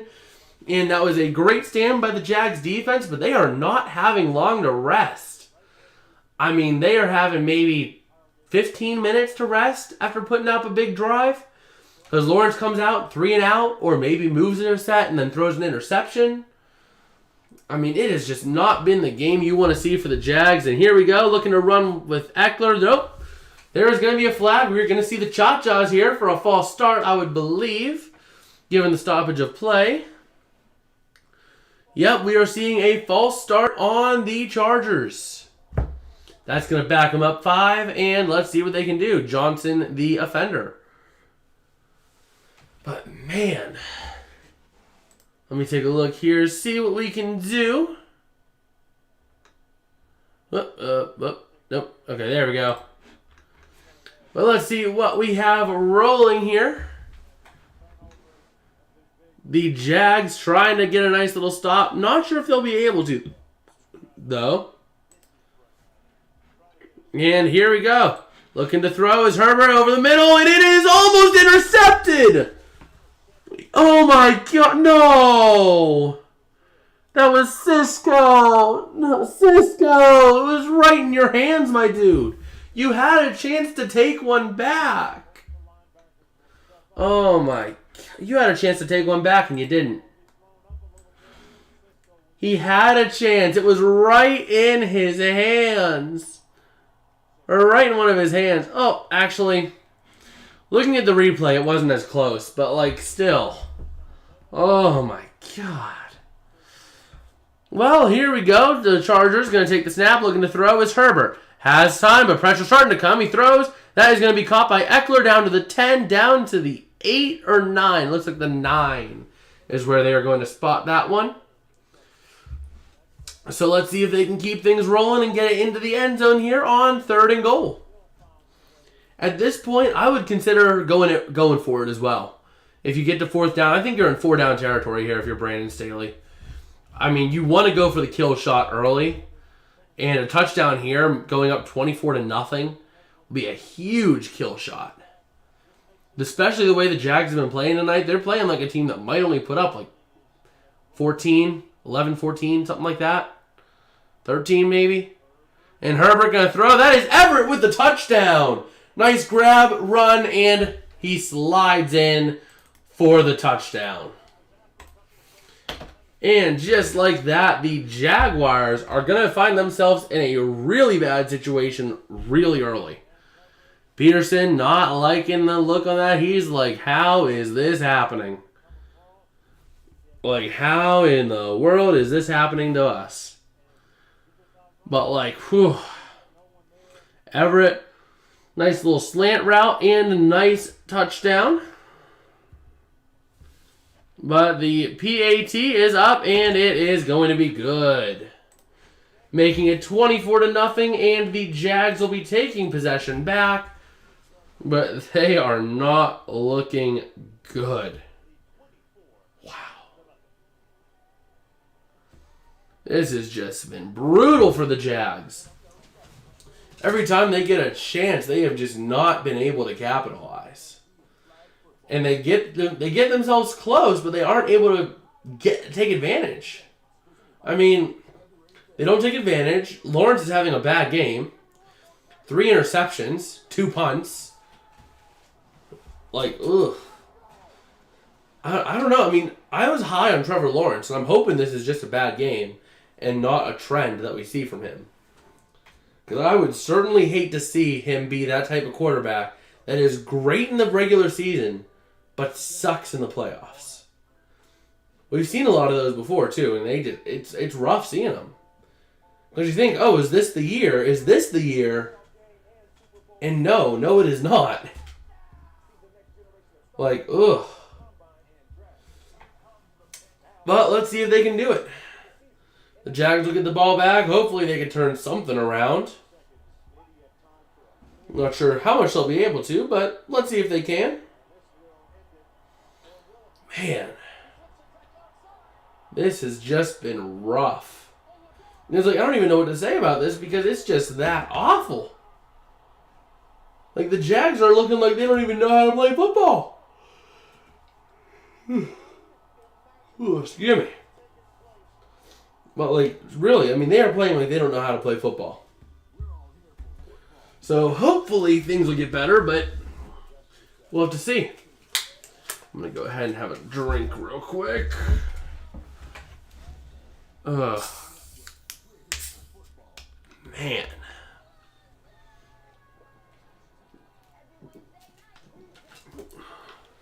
I don't believe this game. I mean, this was supposed to be a good game. The 4 seed versus the 5 seed. 2 teams that have been all right this year. 1 team that's on a really high side. But, like, it has just not been right. But let's see what we can do here. Can the Jaguars do it? Can they pull through? They're going to be getting the ball back here. Let's see if they can make it happen. Come on, Jaguars. Get something going here. You know what to do, Peterson. You have won a Super Bowl with a man named Nick Foles. I think you can win this game with Trevor Lawrence. Up to the 10, to the 15, to the 20. Still has room to run to the 25, to the 30. 35, 40, up to the 45. He's crossing midfield. The Chargers, or the Jaguars, are going to be starting off with amazing field position. An amazing run back by Agnew. They are going to spot it at the 50. So the Jaguars going to be starting off with their best field position of the night. Let's see if they can take advantage and do something with it. Hopefully not just an interception. Trevor. Though we do have a poll over there. If you guys would like to voice your opinion as to who you got winning this game, I think it's pretty obvious now. But it's still early. Still 7:02 left in the second quarter. So here we go. Lawrence going to take the snap, looking to throw. Has some time, throws over the middle. It's actually... No, it was caught, but they're going to say incomplete. He was popped as he was going down. Come on. What are you doing there? I mean, it's better than a fumble. It could have been a fumble. He catches it one. Nope. That is not a catch. He makes the catch, takes one step, and then he's popped. So that is not enough for them to say it's a catch. So that it should be incomplete, which it is. Thankfully. Otherwise, the Chargers would have the ball again. So here we go. Trevor Lawrence in shotgun, looking to take the snap and throw. He throws over the middle. It's almost intercepted again. Incomplete to Evan Engram. Oh my God. What is going on with this team?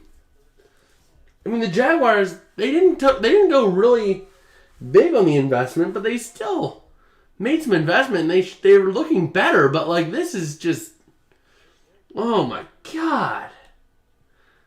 Well, here we go. Trevor Lawrence trying to do something other than 3 and out.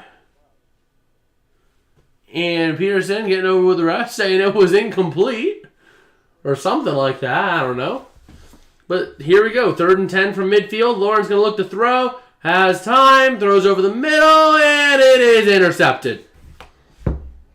Intercepted again by Samuel. Interception number 3 of the night for Samuel on Trevor Lawrence. Well, my friends, we are looking at a big blowout on our hands. Oh my God. I just can't believe what's going on in this game. Like, that is just brutal. But Samuel did make a clean interception. I mean, if the Chargers play like this, they could square off against the Chiefs pretty nicely. But, man. Like, what is going on with this Jaguars team? They're going to go down 30 points at the half. Wait a minute. Come on, Jacksonville. Be your inner Minnesota. Be your inner Minnesota and come back from this after the half. Oh, my God. Well, let's take a look here, I guess, while we got some time. Let me go ahead and get things situated here, because probably at the half we're going to take a look at the free agency class. This year does bolster some pretty big names, so I'm looking forward to seeing how that all shakes out. But, man, I just don't know what to make of this game anymore. I don't know what to make of the Jags anymore. Like, they are really playing bad football. They're playing, like, bottom-tier college football.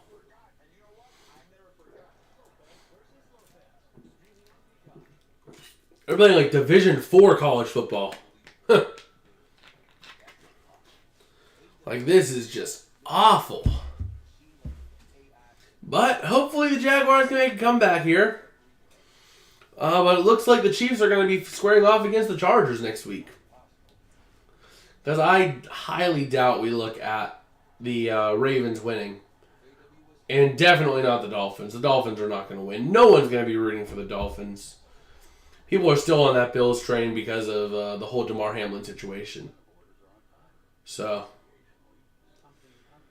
hopefully things will look a little better.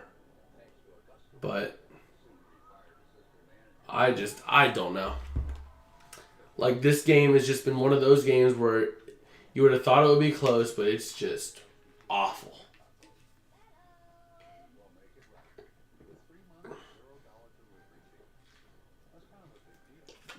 Ugh. Well, let's see. They are back on NBC, so hopefully we can see something a little better. Maybe some quality football out of the Jaguars. Man, I could not have been further incorrect than what I was. But the ball is going to be at the 32, looking to run with Eckler, and he's going to get no yards. So going to go for a run for no gain, looking now at a second down. I don't know what to do anymore. Like, this Jaguars team is just not playing the way they should. But we're here. Samuel having a great night here. Is he going to get 5 interceptions? I don't know. But here we go. That's Herbert going to take the snap, looking to throw. Pressure coming. Throws over on the screen. That is Kelly up to the 26-yard line. Or 36-yard line, sorry. So the Chargers going to make a nice little advance, but not much having. Can they... Oh, there is a down player. It looks like it is Sawyer for the Chargers. That is not what you want to see. And that looks like an offensive... Yep, that's going to be an offensive lineman for them. Not quite sure how deep they are there, but you still don't want to see it happen. So hopefully they can get something going here, but... Not sure about that. But if you guys do have anything you would like to talk about, once again, we do have the chat over there. I am watching that and the game at the same time. I got this eye over here and this eye over here. I'm sitting here cross-eyed. But, I mean, this is just... Oh, my God. Well, hopefully we can see a better game here, but... Man. This has just not been the game we want to see. We wanted to see something close. We didn't want to see a blowout. Ugh. Well, we're here. But, man, this has just been one of the worst games I have watched in recent memory of the playoffs. Like, this is just awful. This is worse than any 2-7 game I've seen. But hopefully it gets better. At least we should have better games later on this week. Hopefully. But right now, I'm just not so sure. It's not looking good for the Jags at all. They are really struggling. This is some of the worst football I've seen from this team. Some of the worst. And, like, I don't even know what to make of this. Like, this team is just... They are playing well below what they should be. Like, knowing this team, Etienne should be going off. Lawrence should be having a pretty good game, and he is not. No one's doing what they should be. So, we'll have to see what happens here in the rest of this game. But I don't really have high hopes. Because this is just brutal.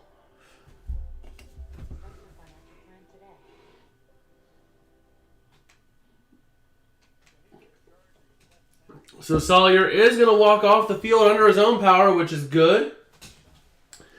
We got Betsy Streibel, sorry if I did butcher that, but saying go Jags over in the chat. I'm with you, but I don't know anymore. I mean, Lawrence is just not playing really well. So the Chargers, Parham, going to make a catch up to the 40, looking now at a 4th down and about 1 or 2. So it looks like they're going to put the punting unit back on the field. Hopefully this is a turnaround point for the Jags, because I was pulling for the Jags to make a secret run. Like, I'm sounding like the biggest dunce, because earlier on in this stream, if you go back towards the beginning, I'm like, oh yeah, if the Jags win tonight, I could see them going toe-to-toe with the Bengals. I could see them making the AFC Championship game. And at that point... Oh, it's a fumble. Oh my God. The punt is fumbled. It is muffed, and the Chargers have it. Oh my God. The Chargers have it at the 6. Oh, Jaguars, what are you doing?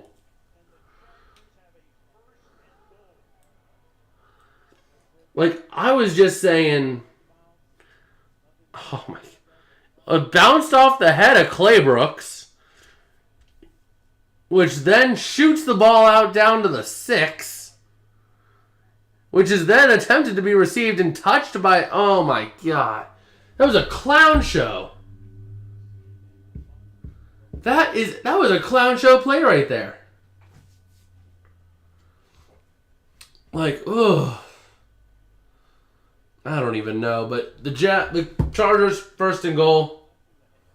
They're all celebrating over there. And Betsy cheering on the Niners, talking about George Kittle.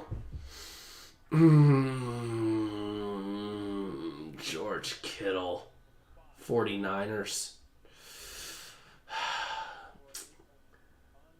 I suppose they're all right. Kind of pains me to say that because at least you won't get one of these this year. At least they won't get one of those. Not the way they played this first half today. Oh, that was some of the worst first half I have seen out of that. Well, Herbert looking to throw on 2nd and goal. Pressure coming. Throws to the corner. Incomplete. Overthrown. But yeah, like that first half for the Niners today was some of the worst football I have seen out of that team in a long time. Like they actually looked like they were mortal for a second. And then the second half happened. Which pains me to say because Rams house.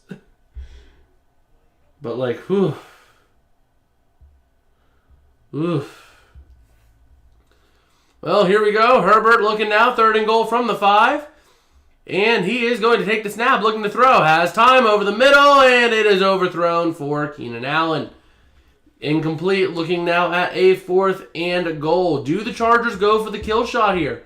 Nope, they are going to send the field goal unit on the field to try to make it a 27-20 game.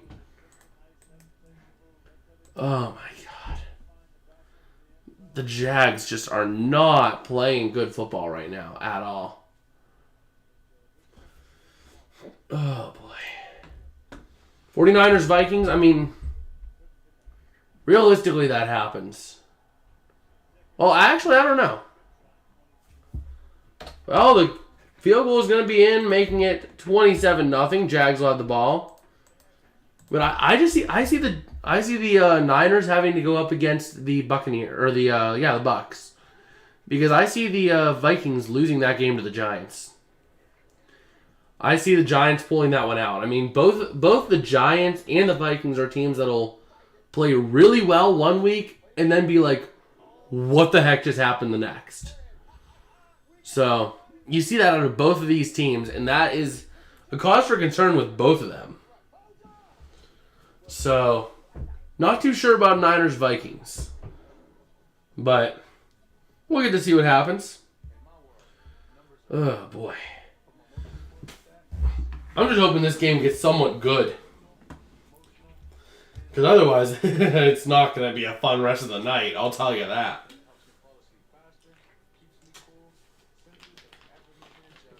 I mean, I was wanting to see the Jags win, but I was at least wanting to see a good game. Like, even if the Chargers would have won, I wanted to see a good game.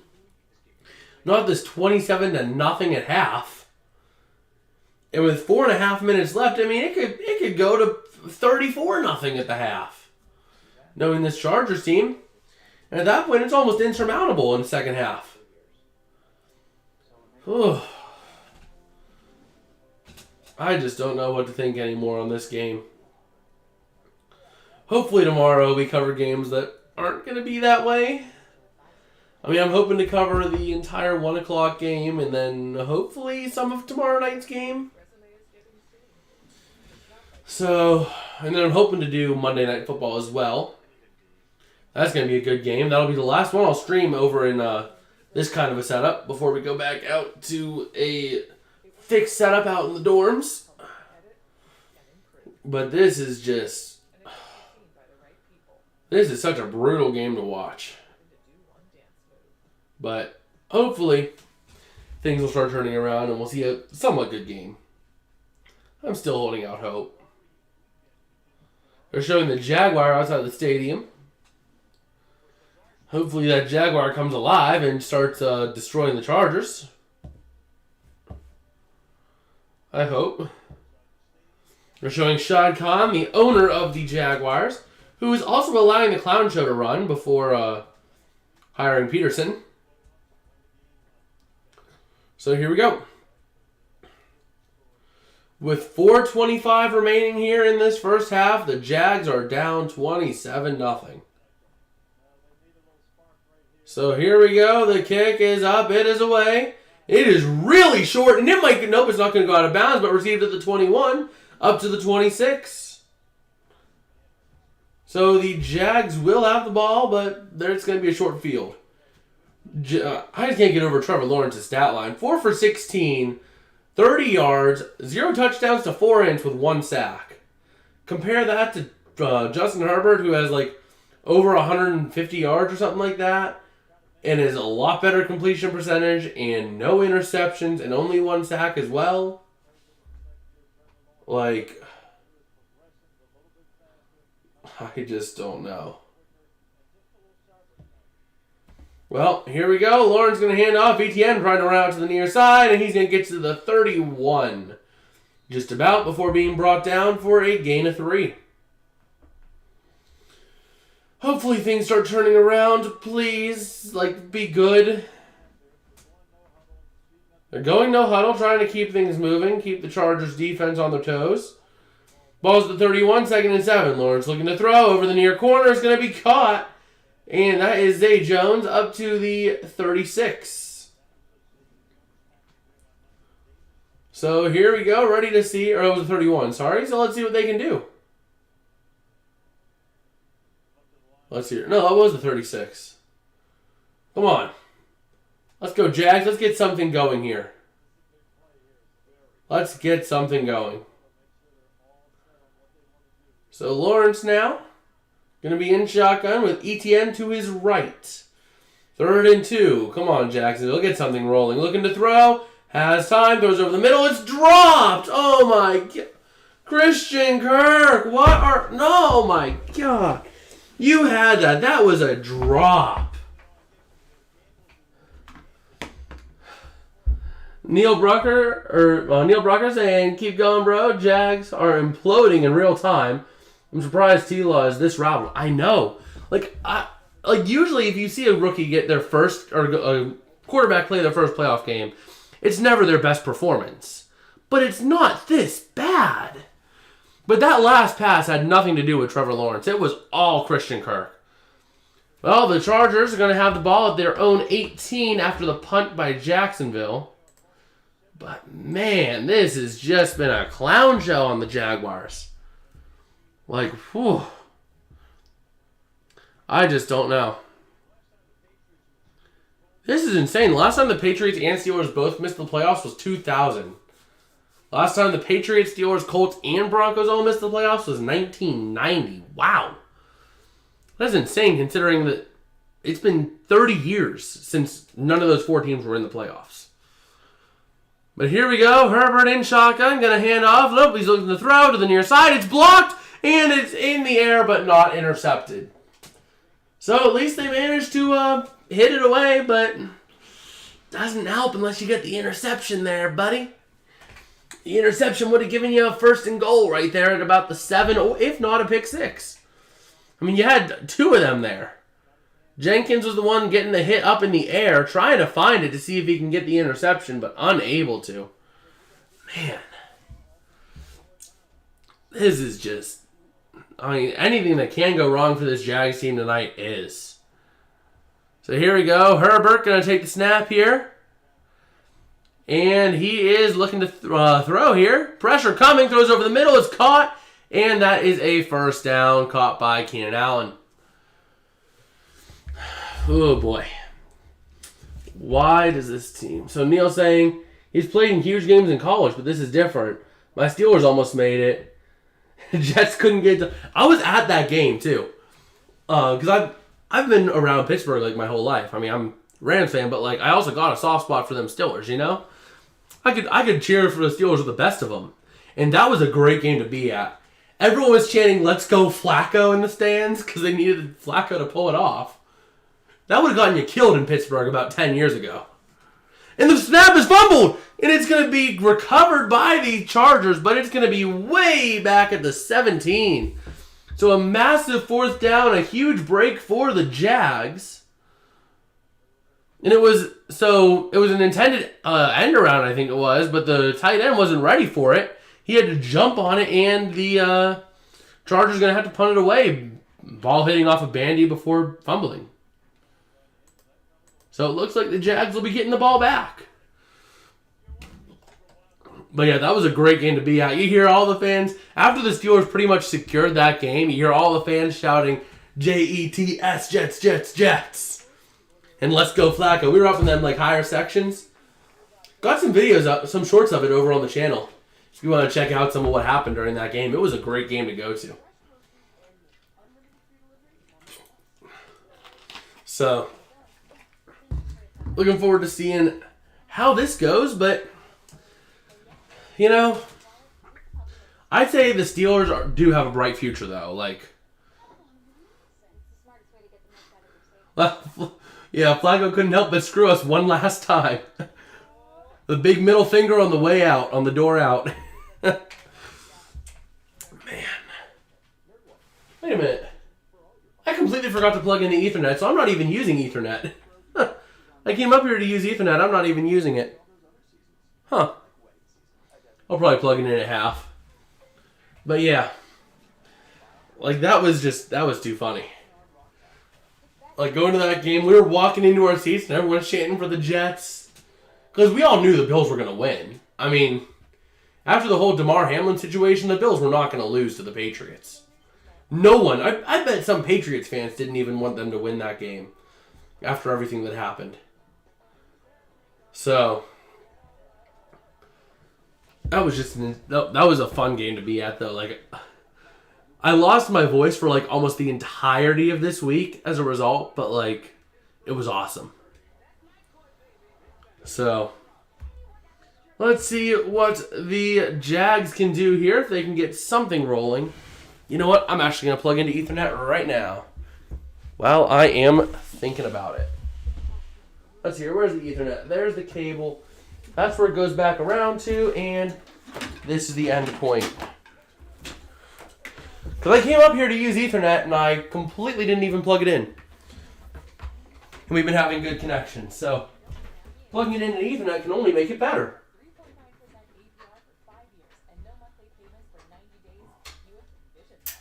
There we go.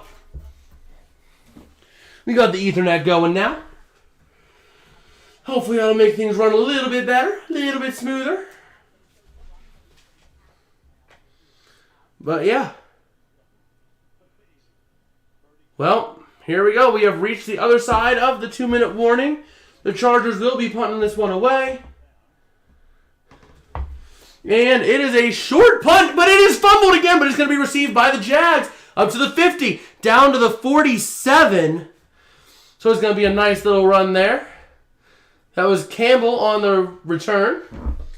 Pessimistic Dallas fan saying, holy Jagfish, what is this score? I know.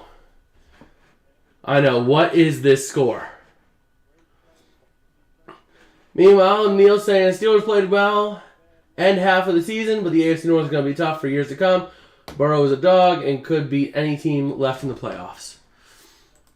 Yeah, I mean, he could. The thing is, he would have an easy time beating anyone apart from the Bills or Chiefs. He could still beat them, but it will be a lot closer of a game. Meanwhile, a pass out to ETN is going to go down to the 35, and maybe we could see points on the board for the Jaguars. Yay! But yeah, that's the Steelers team. I mean, sure they had an easier schedule in the second half of the year, but still, it's hard to go 8-2 after starting as poorly as you did. You started 1-6, and you end the year 8-2. That's tough to do, even with an easy schedule in the second half. So, credit where credit is due to the Steelers. I mean, that was an incredible finish to the year, and it's only going to get better from here. They started playing a lot better. They've looked a lot better. So, even though the AFC North is going to be a dogfight, it's going to be a dogfight between the two of them. It's not going to be a dogfight between them, the Ravens, and the Bengals, but because honestly, I think Lamar goes somewhere else this year. What? Oh, did Ethernet make it slow down? You're kidding. Don't tell me Ethernet made it slow down. Well, here we go. Looking to see the Jags are going to burn their first time out. That is the first time out of the game, surprisingly, this late. So, PDF, if you do want to hop in, you are more than welcome to hop on in. I will move you when I see you if you want to. But here we go, ready to see what we can do. So we have the Jags looking at a 2nd and 10 with 1:22 remaining here in this half. Ball is at the 35-yard line. And here we go. Looking to throw. Lawrence going to get it out to ETN. ETN up to the 30, down to the 29. All right, PDF. We'll see you soon then. So the Jags now looking at a 3rd down and manageable. Let's see if we can do something here. And Lawrence going to do what he can. Let's see if we got something rolling. Looking to throw on 3rd and 5. Over the middle, it's caught. That is Christian Kirk. And he is getting nothing. He gets about 3. So it's going to be 4th and 2, 50 seconds left, and rolling. And Peterson going to use a timeout. Neil asking who I picked for the Super Bowl. Well, we did do a predictions video. Let me go ahead and check because I wrote it down. I believe I had the Bills over the Eagles. Was my Super Bowl this year. Yeah, I had the Bills over the Eagles because I think that the Niners make it to the NFC Championship, but then they just lose it. Plus, I can't stand the thought of the Niners making a Super Bowl right after we win it. I just can't stand that thought. So I think that defense chokes somewhere. But here we go, looking at a 4th and 1 now for the Jags, and it looks like they might try to go for it, which I don't blame you if you're down 27-0. You need some sort of spark. So here we go, Lawrence in shotgun. And ETN is not the back in the play or in the game. Looking here to throw as Lawrence has time, throws over the middle, it's caught. That is down to the 14-yard line. That was Jones Jr. on the reception. And they have 36 seconds to get something rolling. They're going to go hurry up offense here. Last resort is going to be your field goal. But here we go. We did have a clock stoppage. Who was it? Was that Brandon Staley? Yes, it was. Brandon Staley on the timeout. Oh, boy. Yeah, everyone else had the Bills and Niners playing in the Super Bowl, but I had the Bills Chiefs. I just think that the Niners don't make it. I think they struggle to make it. And Neil, you got San Fran over Kansas City revenge game. I mean, it is possible the Niners win a Super Bowl this year, but it's tough for me to say that because I can't stand the thought after what happened last year with the Rams. I can't stand the thought of the Niners winning it this year. It's supposed to be our year. Like, our whole year to celebrate, not the Niners year to come up and say, look, we won a Super Bowl. But Lawrence throwing to the near side is going to be caught. Did Zay Jones get out of bounds at the 10? It looked like he did. Spotting it at the 9 with 28 seconds left. Can the Jaguars get something rolling here? Let's see if they can. So here we go. 2nd down and 5. Ball's at the 9. Line to gain is the 4. With 28 seconds left, trying to punch it in the end zone is the Jaguars. Let's see if they can get something rolling here. Here we go. Zay Jones, 4 receptions for 17 yards. Doing pretty well for himself considering. But Lawrence looking to throw. Has time. Throws to the end zone. It is caught. Touchdown, Jaguars. They are finally on the board. That was Evan Ingram on the grab. Let's go. The Jaguars finally on the board. Making it 27-6. Wow. I can't believe it took them this long to get on the board. But it did. It did. Man. But at least the Jags are now on the board. Now the question is, do you go... Nope, they're going to go for 1, and it is good. Making it 27-7, only a 20-point deficit. And Neil saying, if that D holds up, it's going to be a tough for anyone. Rice was my dude growing up. And I love the Niners too. But I'd hate seeing them get a 6 Lambo. Nice play. Prevent D will always give up points. Yep. And it did right here. But, you know, this could be the spark that Jaguars team needs. Like Trevor Lawrence said, you need confidence to play in these big moments. And that touchdown could have given him the confidence saying, hey, we can do this. So maybe that's the play that's like sparks a comeback. But yeah, like I said, like I'm a Rams fan first, but like the Steelers are my number 2. And I've always been asked, if the Rams and Steelers meet in the Super Bowl, who do I cheer for? I say it's an easy question. You see, I have a hatred for the Patriots more so than I have a love for either the Rams or the Steelers. So it's simple as that. I root for the Steelers because, you know, I'd rather have the Steelers have their 7th and be ahead of the Patriots than do anything and not have it, you know? You know what I'm saying? I wouldn't want to give that dude any momentum. Well, it looks like the Chargers might have given some momentum to Trevor Lawrence. And let's see if he can take this and roll with it. But it looks like Salyer is going to be questionable to return with a knee. But it looks like he's in the game right now. So Carter is questionable as well for the Chargers with an ankle. Or an ankle, as they misspelled it. And it looks like the Chargers are going to kneel this one into the half. So let's go ahead and take this away. And we have officially reached the half. Oh, not Q half. It is just half. Oh, that's not what I wanted to do. That's what I wanted to do. And there we go. So this game not really being what anyone really expected. But who knows? Maybe that touchdown was enough at the end to say, hey, we can do it. That's all we can hope for. But I guess as promised, we will go ahead and take a look at the free agency class for this year. We've done a little bit of research into some of the names. But let me go ahead here and move this down. We do have some relatively bigger names on that list this year. Like if we look at some of these names here, you have Mason Rudolph, who could be a serviceable quarterback. You have Sam Darnold. Peterman, not really huge, but you have Lamar Jackson, who's the big prize this year. Andy Dalton could be pretty good. Jacoby Brissett has been serviceable. Tom Brady, big notable one. Where is he going to go? Daniel Jones needs to be locked up. Jimmy Garoppolo. I would say my top 3 quarterbacks right now in this class, you got Lamar Jackson, you got Jimmy Garoppolo, and then you got Jacoby Brissett. Or maybe Tom Brady. It's tough because Brady has really fallen off these past couple of years. So, I mean, it's really tough to say. Brady is definitely top 5. Is he top 3? I'm not sure right now. I mean, he is going to be entering his age 46 season.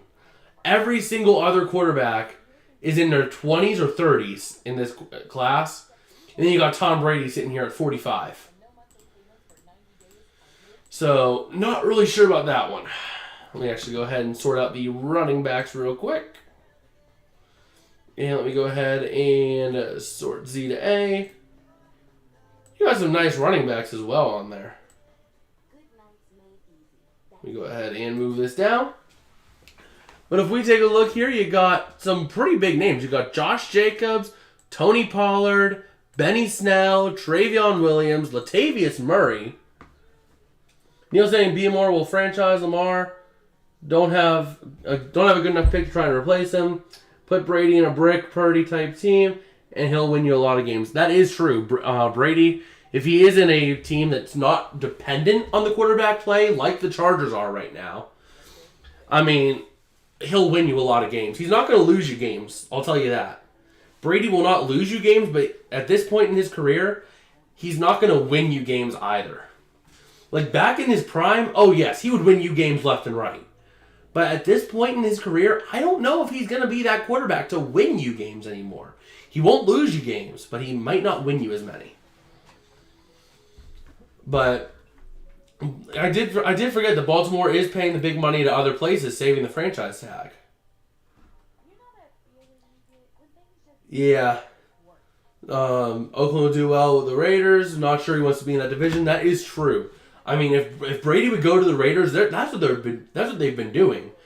They've been trying to unload Carr to bring in Brady, which is kind of stupid. If you were going to unload Carr in the first place, why didn't you do it the first time around, as opposed to this time whenever you've already kind of ticked him off? Because I heard rumors that Brady initially wanted to go with Vegas in the first place, but Vegas turned him down because they wanted to ride with Derek Carr. But I'm just looking here, the premier side of this, the premier side of this free agency class is going to be in the running backs. Like if we look at some of the names here, Josh Jacobs, Tony Pollard, Benny Snell, Travion Williams, Latavius Murray, Saquon Barkley, Devin Singletary, Raheem Mostert, Jamal Williams, Alexander Madison, Kareem Hunt still is a serviceable back. You know, I mean, you have a lot of solid runners.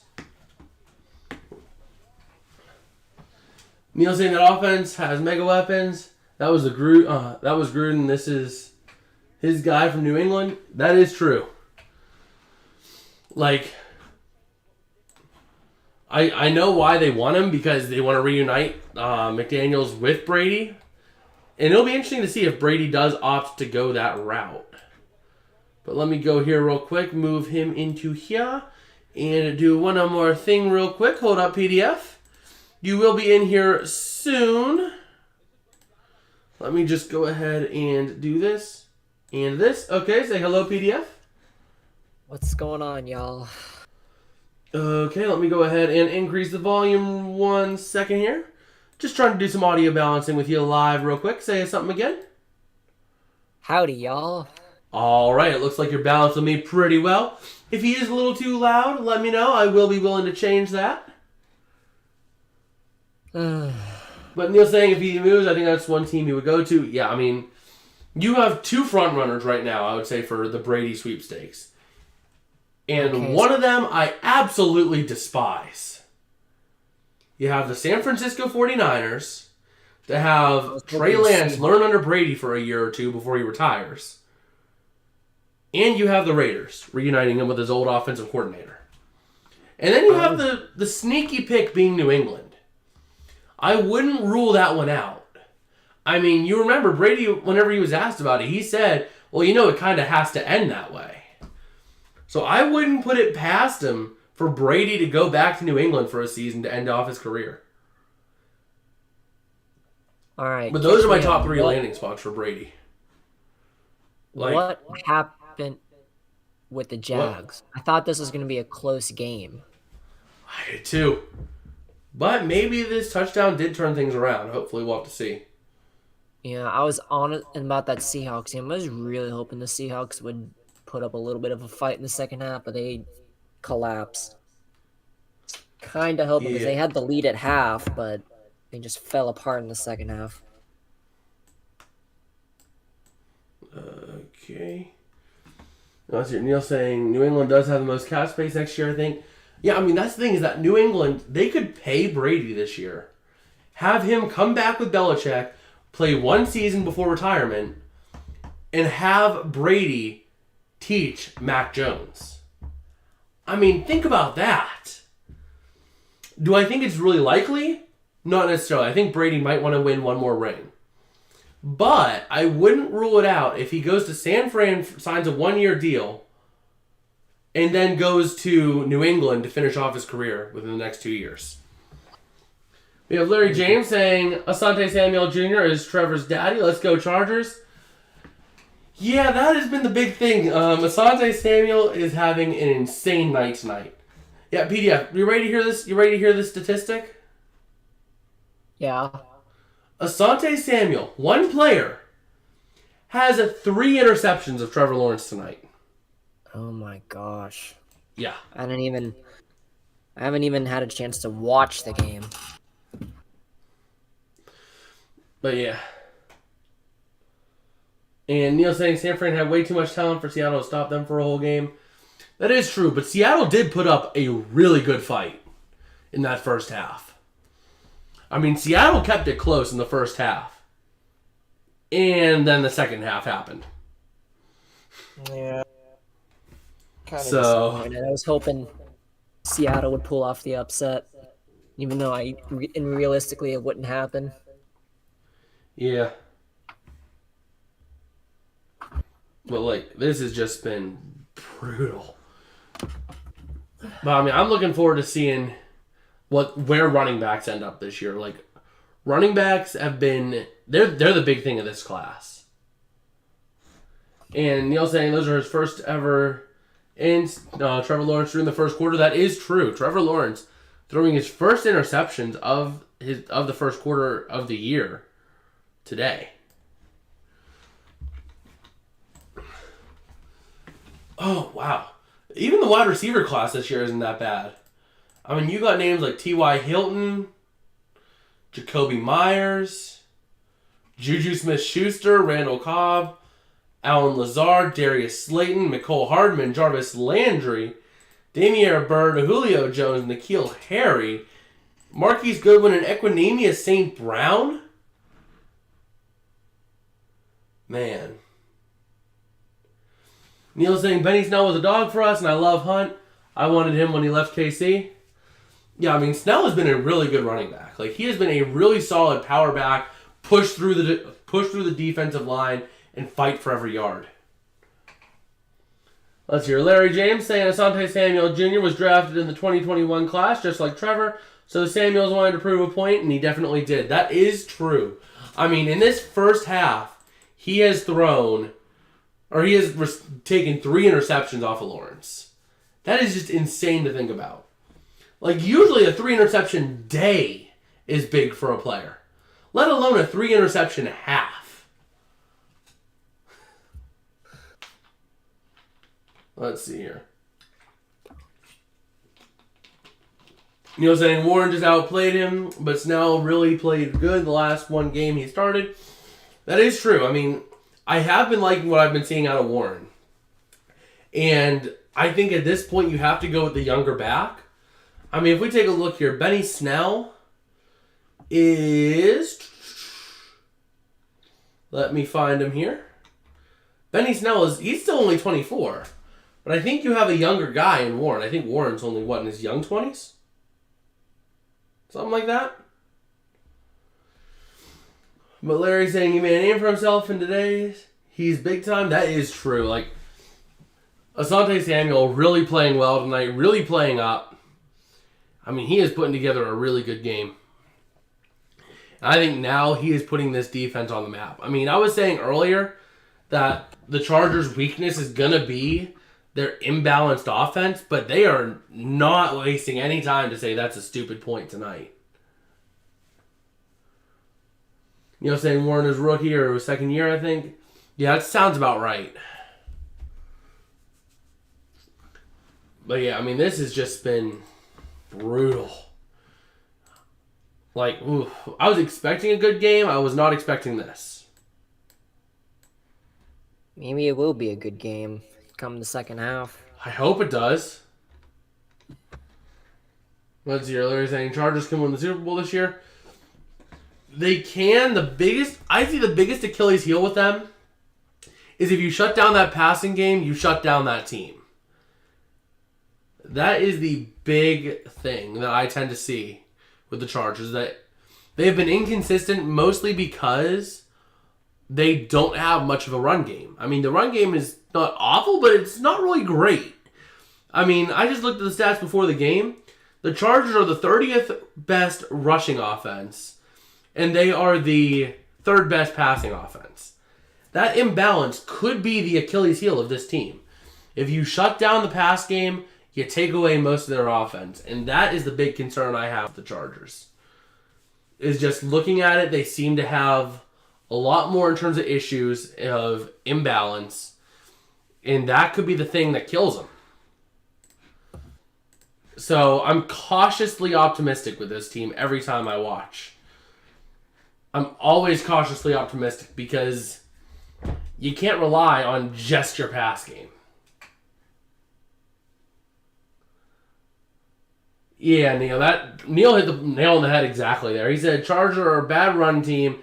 It's just their running back is a stud wide receiver that plays running back. That is true.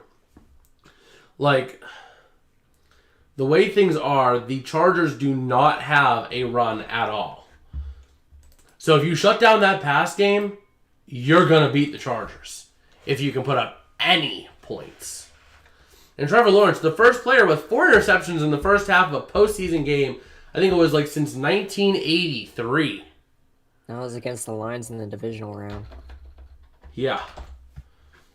But here we go. We're getting ready to start the third quarter. The Chargers will be getting possession here. So let's go ahead and give the Chargers possession real quick. And Tyreek Hill and the saying, Chargers. imagine Tyreek Hill and the Chargers. That would be scary.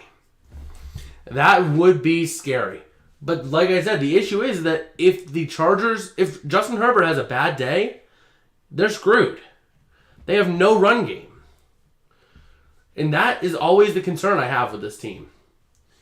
Neil saying it's like playing against Brady. If you can get to the QB fast, you can win. Exactly. And it looks like the Chargers will be starting at the 25-yard line as they are talking with Brandon Staley. And I think that this game has all but secured Staley's job. There were rumors and murmurs about him potentially getting the axe after this year. And I was kind of hoping he would because he has made some really boneheaded decisions. But, you know what? If he's able to put up a performance like this, he does not deserve the axe this year. But here we go. Herbert in shotgun with 2 receivers kicked out to the far side. And he is looking to run with Eckler. And there is a loss of 4 on the play back at the 21. So just like that, the Jaguars coming out and making a statement on the first play of the half. Larry saying Miami is a good team. Herbert should go to Miami if he wants to win. I don't know if Tua is that dude yet. Those concussions are no joke. That is true. When Tua is playing, the Dolphins are a scary threat. But Tua has been he's gone through so many injuries this year that the Dolphins are not really a threat. You're starting Skylar Thompson. Who's that dude? Like, seriously. Well, Herbert going to make a completed pass over the middle, and that is going to be up to the 26. Looking at a 3rd and 9 now for the Chargers. But yeah, I mean, Tua is the guy if he can stay healthy. If he struggles with staying healthy, he's not. You don't sign him long term. Simple as that. I think the Dolphins' best bet is going to be to take his 5th-year option, see how he plays out, and if he can stay healthy, sign him to a long-term deal. And looking here, Herbert looking to throw on 3rd and 9. Looking to throw out to the far side. Caught by Gerald Everett. It is going to be caught to the 40, to the 45, to the 50, but there is a flag on the play. Quite possibly a hold on the offense. But Neil saying, yeah, even if Jag somehow wins, Staley will keep his job. It won't be the loss that loses them this game. Offside on the defense. Offside on the defense. Wow. Penalty declined. First down. So, yep, it's going to be a decline penalty. First down for the Chargers at about midfield, somewhere in that range. Man, right now, the Chargers offense, like I said, if you can't shut down the pass game, you're going to have troubles. This team will be a high-scoring offense if you can't stop the pass. But if you can, you're golden. Lawrence looking to throw out to the far side, caught by Keenan Allen up to the 40, down at about the 38, it looks like is where they're going to spot him, of the Jags. Neil saying Tua either has the worst luck or he's frail. That is true. And that's why I say you accept the 5th-year option on him and potentially bring in a quarterback in that 5th year. And say, okay, Tua, let's see. Can you stay healthy? And if he can stay healthy, see what you can get for a young rookie. If he can't, trade Tua. Or don't re-sign him. But Herbert looking to throw, has plenty of time, but pressure's starting to come. He's going to throw it. It's going to be incomplete on the near sideline, intended for Gerald Everett. So just like that, the Chargers are going to be looking at a 2nd down and 10, staring it down the barrel. Let's see what they can do now. So here we go, 27-7, 2nd and 10 for the Chargers. Herbert getting ready to tell his team what to do, and let's see if they can do it. Neil saying Tua, Waddle, and Hill is dangerous when they all play. That is true. That is why that team has been really good this year when they've all played. That's why they got out to that hot start. I honestly thought they were going to make it to the Super Bowl this year. Well, that ain't going to happen now. Not with Skylar Yeah. Thompson. And Herbert looking to throw to the near side. Incomplete. Intended for Keenan Allen. Broken up by the corner. Williams on the near side. Yeah, until A Tua nice happened. play. Yeah, and basically until Tua happened, that team just gone downhill. Yeah, when Tua doesn't play, that team struggles. Big time. And Herbert, not quite taking a shot. Looking like he almost did, but no. So here we go. 3rd and 10. They have been 4 for 4 on 7-yard plus third downs tonight. So let's see if they can keep doing it here. Herbert in shotgun, looking to throw. Has time for pressure coming. They're bringing the kitchen sink, and he throws incomplete, intended for Eckler. Looking now at a 4th and 10. The ball was what, the 38-yard line, PDF? Looks like it. That means you're looking at a 56-yard field goal if you try for it. Well, do you go for it? I don't know. Do you think Dicker has the leg to make a 56-yarder? I mean, you have a No, but it looks 20-point like the lead. Jags have a punt man deep, so it looks like we're looking at a punt. Yep, they're not going to send Dicker in for the field goal. They are going to punt it.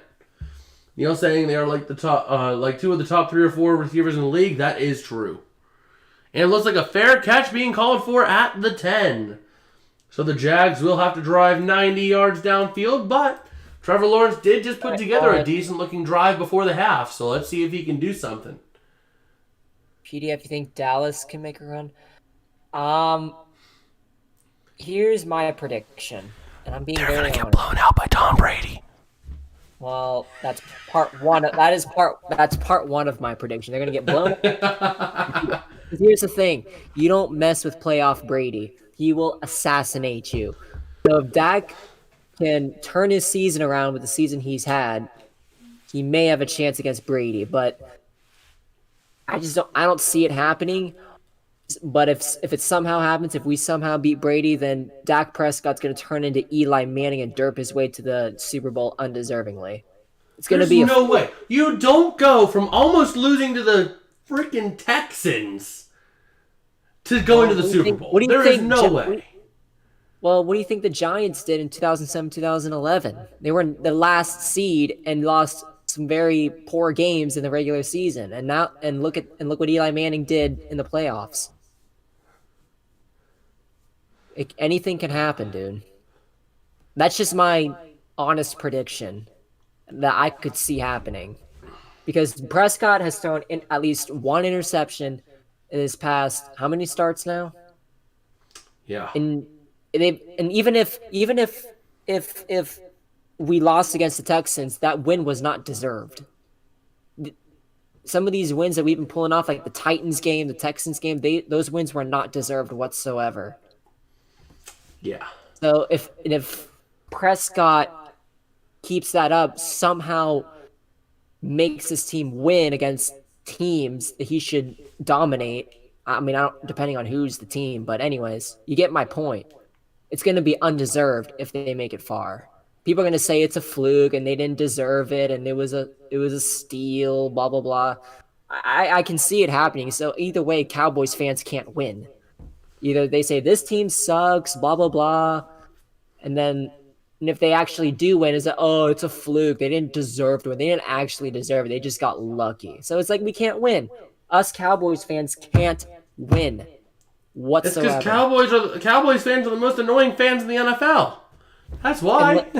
Well, listen, I do my best not to be one of those annoying fans. Mister, this is our year at the beginning of every season. Okay, I'm being sarcastic when I say that. You should know me by now. That's my way of being sarcastic, of making fun of the hopes every year we get each year. I'm being sarcastic when I do say this is our year. Well, here we go. Lawrence is going to hand off to Etienne up the far side. Nice little gain of 3, making it a 2nd and 7 from the 14. But yeah, I mean, Flacco made a run too. Yeah, that's true. If Flacco can make a run, anyone can make a run. That Which means includes technically the Flacco. Dolphins do have a chance, because Skylar Thompson could make a run if Joe Flacco could. But then again, Flacco was kind of carried by a defense. The Listen, Dolphins anything don't have can that. happen.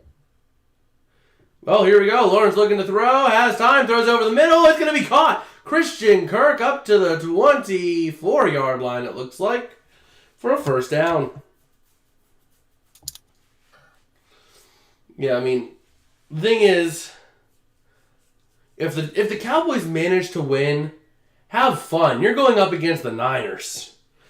That game is my worst nightmare, though. I don't know who to root Either for in the that game. Eagles and the 49ers. It's either the Eagles or the 49ers, depending who wins the Giants-Vikings game. Yeah. So Well, here we go. That is either Lawrence looking way. to throw over the middle. It's going to be caught. That is once again up to the 30.5. That was We got an injured Evan player. Ingram. But yeah, I mean... Oh, there's a Charger down No. on the play. Who is that? Do we have a number? Something ending in a 3. Nope, it is just... Oh, it's 43, I think? Davis. Yep, Davis. Trying to make the tackle on Ingram. Let's see where it happened. For a little bit of friendly fire there. Ooh, a little bit of friendly fire by Murray, and it looked like it was a left leg injury. Yep, they are checking out that left leg. Maybe a knee. That is not what you want to see. Oof. Ouch. But, yeah, I mean, the thing is, I think the Giants pull out that game, so have fun going up against the Niners. But that game is my worst nightmare. Cowboys-Niners. Who do I root for in that game? Well, I'm your buddy, so I guess you can root for me. But I can't seem to bring myself to cheer for the Cowboys. The fan base is Well, annoying. you're a Rams but I fan. hate Would the you rather have the Niners. Well, would you rather have the Niners go to a Super Bowl and win a Super Bowl, or would you rather have the Cowboys potentially go far? Those are your two options. I don't know which, man. Those are they both The sound like Cowboys options aren't from the even. devil. The Cowboys are not rivals to any of the teams these days. So, you like the Steelers, okay, but you don't see a Cowboys-Steelers rivalry anymore this day and age. But yeah, Neil, It would it make was sense known. for a It was Ram- friendly fire. It was Murray that hit him. So, as he was making the tackle, Murray kind of came in, hit him off, causing that knee to go down at a weird angle. Was not looking pretty. So, you'll have to see what happens there, but... I just don't know anymore. Like, I might have to cheer for the Vikings tomorrow. Even though I picked the Giants, I might need to cheer for the Vikings. Just so I can avoid that entirely. Because then whoever Either wins way- the Cowboys game will go face the Eagles. And I'm Neil's not saying, I sure. like San Fran, CMC got snubbed for Pro Bowl, and he is motivated. That is true. He is playing like he has nothing to lose. Because he does kind of have nothing to lose. He got snubbed out of that Pro Bowl, so... And Neil's saying, I'd take a Minnesota Super Bowl. Yeah, I would. You know what would be very interesting to see? Kirk A Cousins in a Vikings Super Bowl. Bills Super Bowl. Oh, Some God. team is going to win their first Super Bowl there. Because I don't think the Vikings have won a Super Bowl, have they? I think they did. Let me see. Well, at least the Vikings recently have been known for playoff chokes. So, there we go. Playoff chokers. It looks like a run for the Jags is going to get to the 35 for a first down. But yeah, the Vikings, they did win one during the Purple People Eater days, I think. But still, Oh, yeah. recently they've been known to choke in the postseason, so... In the Bills, every time they go to a Super Bowl, they lose. So that would be the best matchup. Two teams that are known to choke recently in the playoffs. Two teams known for their playoff chokes. Who's going to choke the most? Who's gonna make it to the celebratory cake first? Oh, here we go. Looking to throw. Is going to be caught. That is going to be Zay Jones up to the 40. And it looks like the Jags are starting to make it a game, possibly, if they can keep this ball moving. They are actually starting to drive downfield and look pretty solid. So let's see if they can keep this going. Man. What down is it for you? 2nd and 5. Oh, you're really behind. Well, here we go. We got Lawrence getting ready to take the snap in shotgun here. And he is looking to throw. Has time. Throws over the middle. It's caught. That's going to be a first down for Evan Ingram up to the 49-yard line. And let's see here. Wait, so you said I was behind? Christian PDF? Kirk. Not a good year. Well, I just decided to reload because I thought you said I was behind, so I did not see what happened that last play. I know it was a pass, a screen to the near side, but Yeah, it was to Christian Kirk for like 2 yards, I think. okay. I think. Well, we are trying to reload here. Hopefully we can see the game 2nd and and 5. be in real time. Oh, number 17. That he's is going. Evan Ingram. Evan Ingram up to the 20. Okay, well I have the game back, so I'm good to go Okay. here. Yep, so they are now looking at a... What are they looking here? So Evan Ingram with a nice play up to the 20, looking at a 2nd and 7 for the Jags. So let's see what they can do now. 1st and 10 at the 22. 2nd and 7, they are in the red zone at the 19.5. Lawrence going to take the snap, looking to throw. Has time, throws to the near corner for the end zone. And that is incomplete. Maybe looking for a flag on Samuel, but not going to get it. So looking now at a 3rd down and 7 for the Jags. So let's see what they can do. Man, Lawrence keeps throwing to Devontae Samuel. Oh my!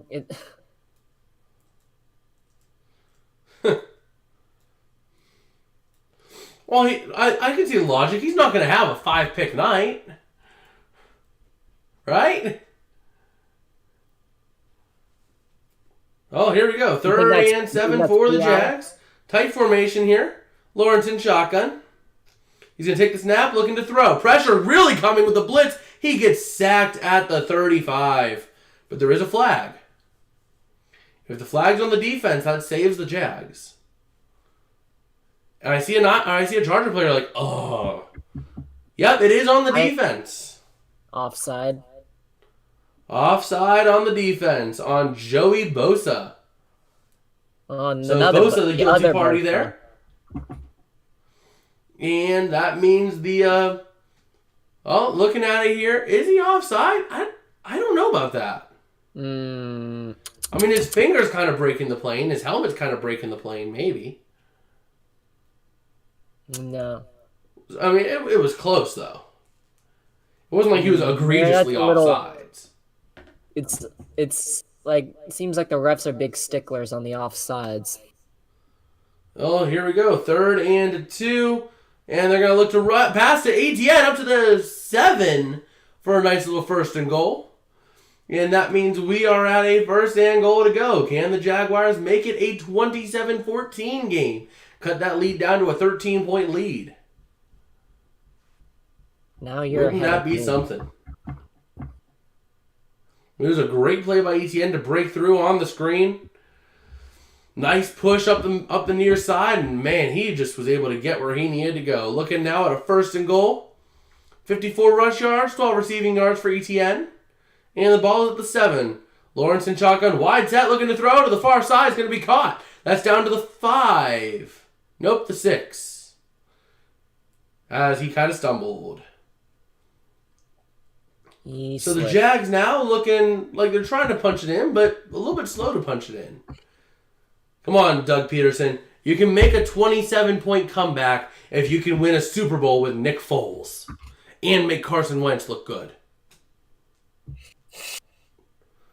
So here we go. And here we go. Right, you see from the 5-yard line, Lawrence under center in a tight formation. They're going to look to toss back to ETN, trying to break through the middle, and he's going to push. Is he in? No, he is short. He is a yard short. Looking at 3rd and goal from the 1. Neil saying that was a hell of a move, getting college teammates that won big games together. Oh, yeah. I'm going to mute myself really quick. Give me a minute. All right, well, PDF will be back.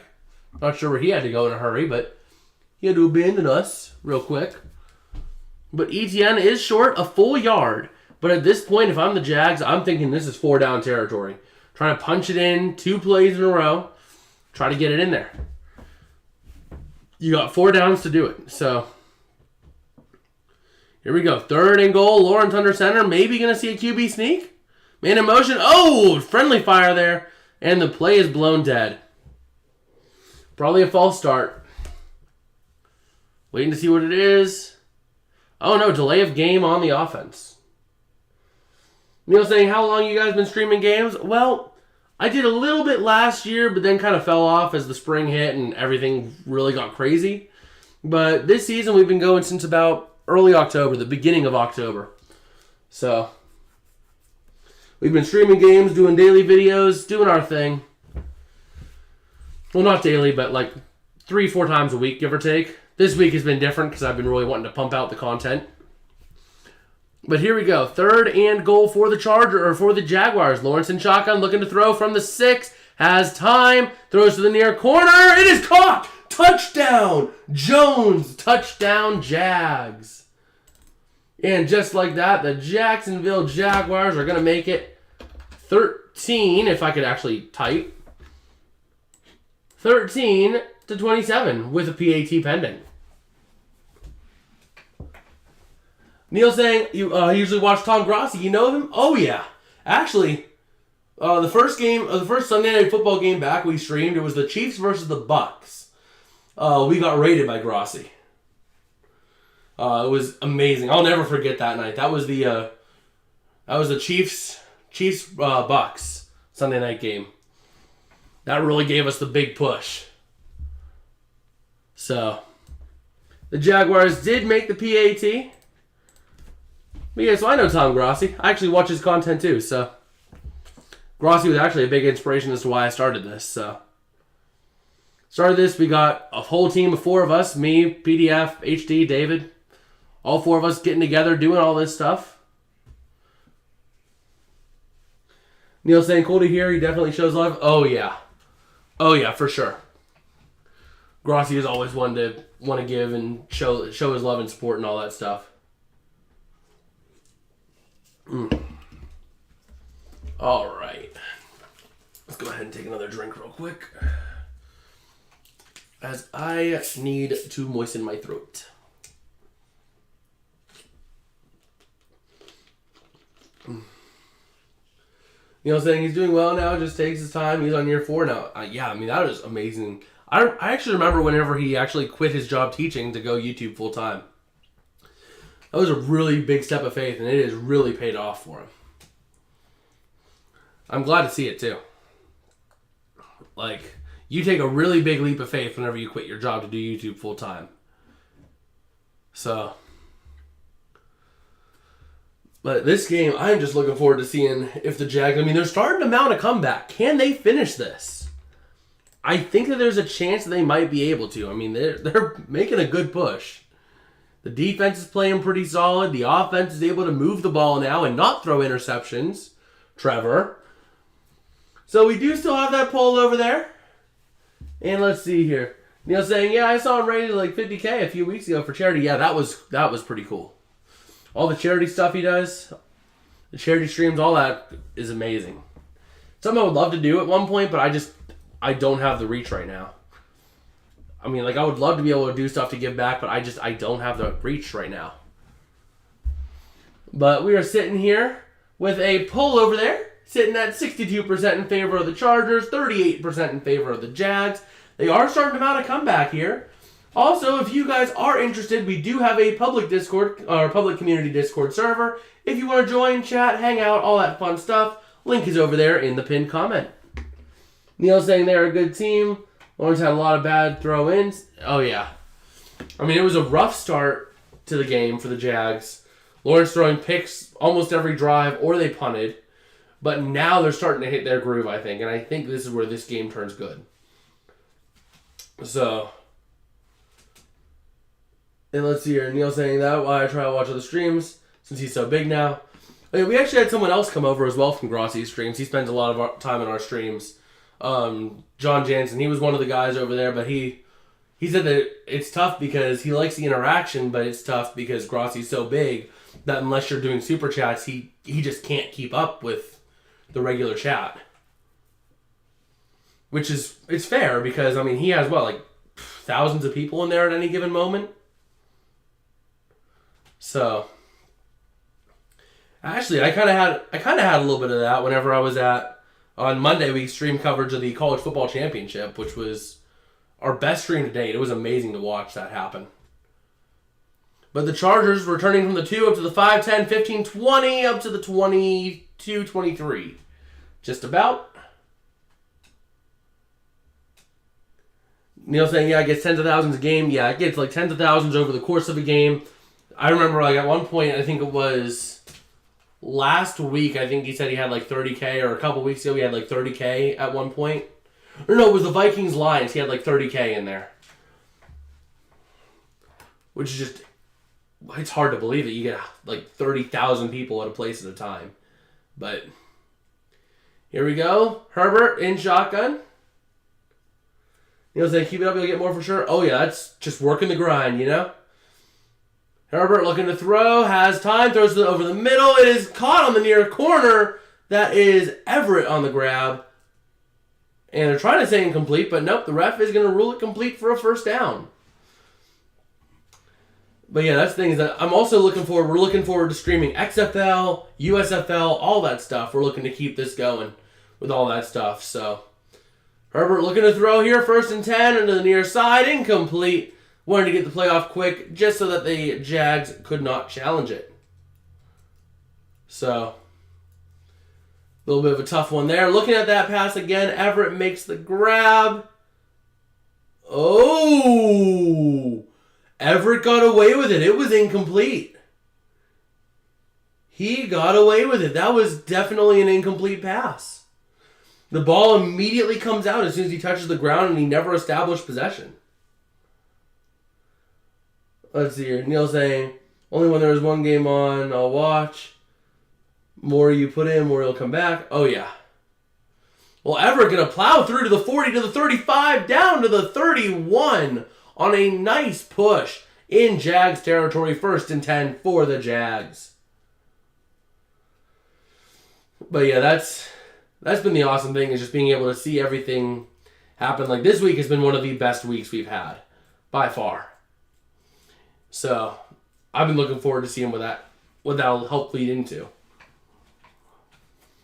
But, yeah, I mean, that was a huge push for Gerald Everett to get down there, get himself a nice first down at the Jags 31. Herbert going to take the snap here in shotgun. And he is going to hand off to Eckler, who's going to run out to the far side, and it's going to be blown up for a loss of a yard.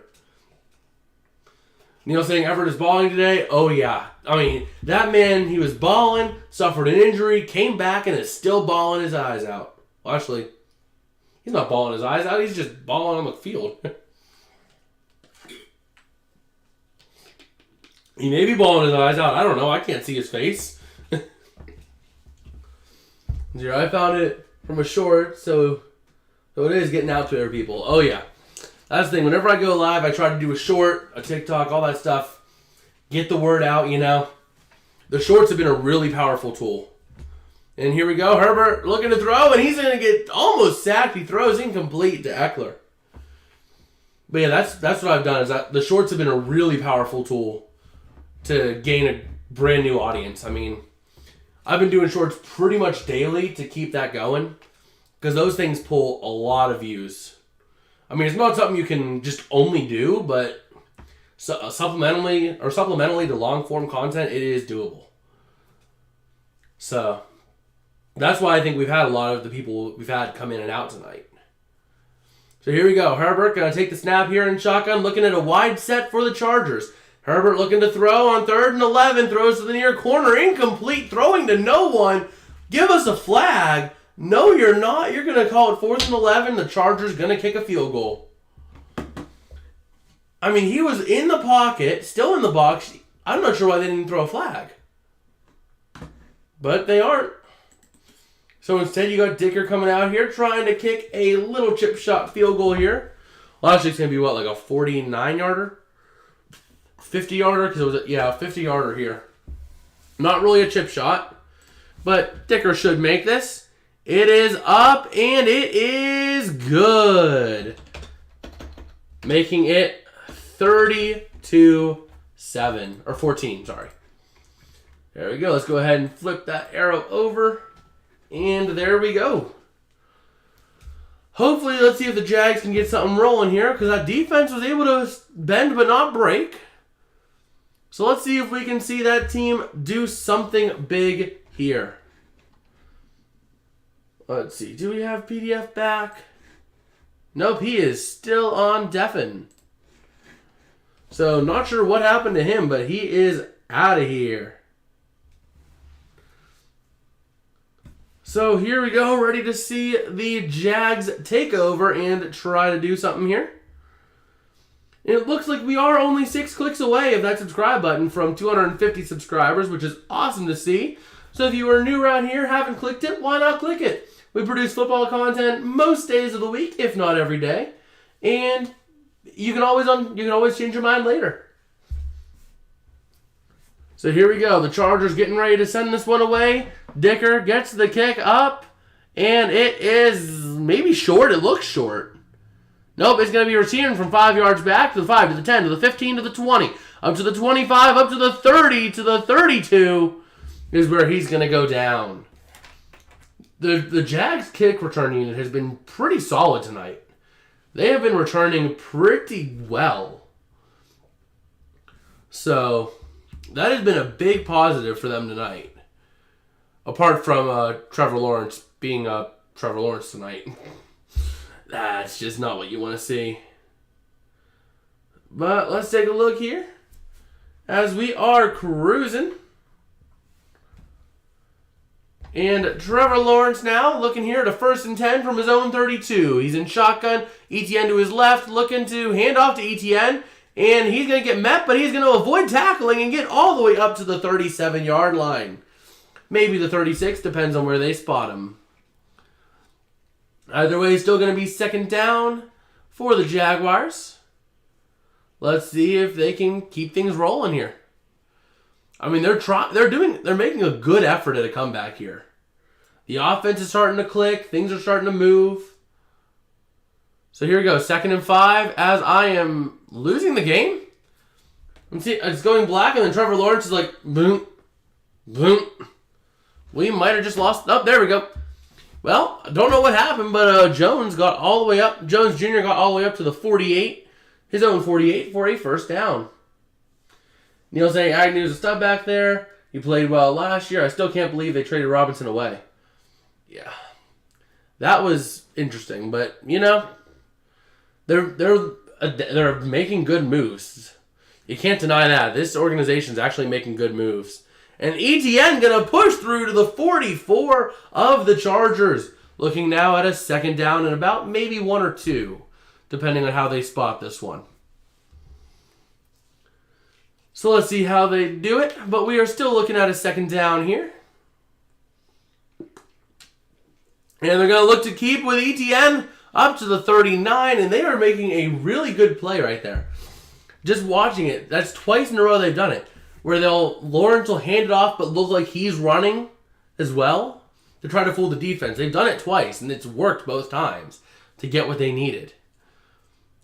So here we go. 1st and 10, ball at the 39 of the Chargers. Looks like a loaded set to the far side with 3 receivers, and Lawrence calling it audible. Let's see what he opts to do here. And he is in shotgun, takes a snap, looking to throw. 50 seconds and rolling in this third. Throws deep over the middle. Has a man wide. Touchdown, Zay Jones. How did he break free like that? Like, how? What? That was a huge break free. And that makes it 30-20 pending a PAT. Oh no, it looks like they're going to go for 2. But man, how did Zay Jones get that open? That's what I want to know. How did Zay Jones get that open? I mean, he had no defender around him for 5 yards at least of separation. Neil saying Zay may be the pickup of the year. Oh, for sure. Zay has been a huge part to this offense since he's been added. PDS, and what the heck? Jags come back now? Well, do you have an ETA on your return, PDF? What just happened? You're back. Lawrence looking to go on two-pointer. Looking to throw over the middle, and it is incomplete. No good on the two-point try, but still only a 10-point game. So the Chargers are doing good. Neil saying, how did he not get the ball in Vegas? I don't know. I mean, he is really coming along this year. Zay Jones being the pickup of the century for the Jaguars. In terms of wide receivers, I mean, this man is just popping off. I mean, he completely broke free. He had no defender around for at least 5 to 7 yards. In any direction. I mean, that was a complete failure of the zone defense on the Chargers' part. Complete failure. Oh, they're looking at a flag? What's this? Unsportsmanlike conduct for Joey Bosa. On Joey Bosa? Yep. So that's going to be on the kickoff, isn't it? Yep. Yep.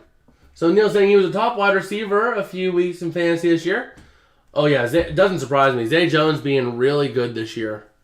He's won. But man, Bosa not having that strong of a game. Unsportsmanlike conduct and getting hit with that offsides. Whew. Yeah, he's one away from being disqualified. Yep, not to mention the fact that, let's see what the unsportsmanlike came from. That was where it came from. You can't go to the ref screaming about a face mask, Joey. I know you thought there was one, but you can't go to him and say, what was that? Where's the face mask? You can't be doing that. So, that is that's a face mask too. Pretty rough there. That's a face mask too. Yep, they're looking at maybe a face mask there against... Oh, Zay Jones is trying to make the catch. No call.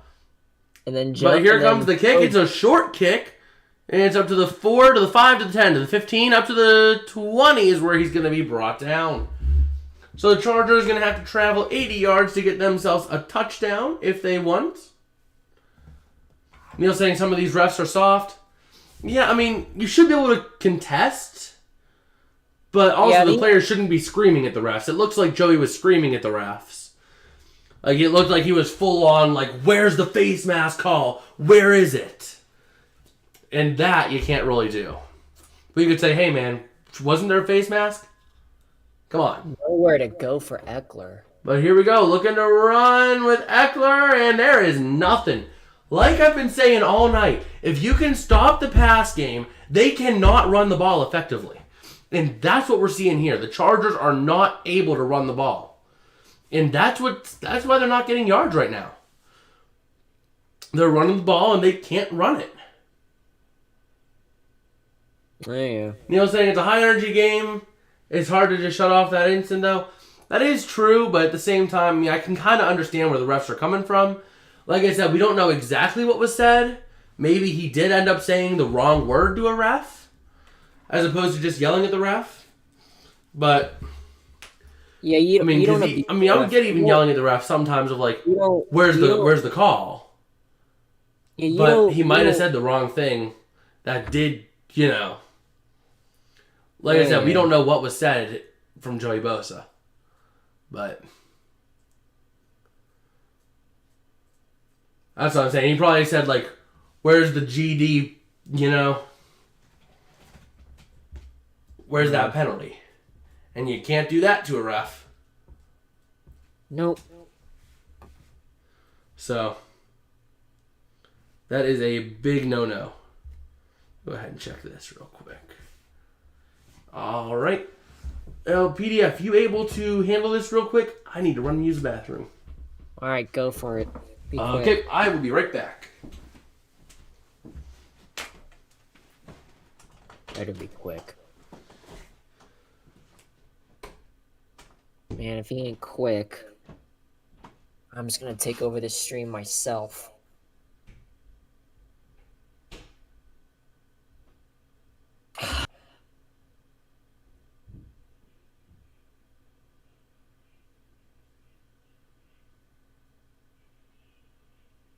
Comeback Jags.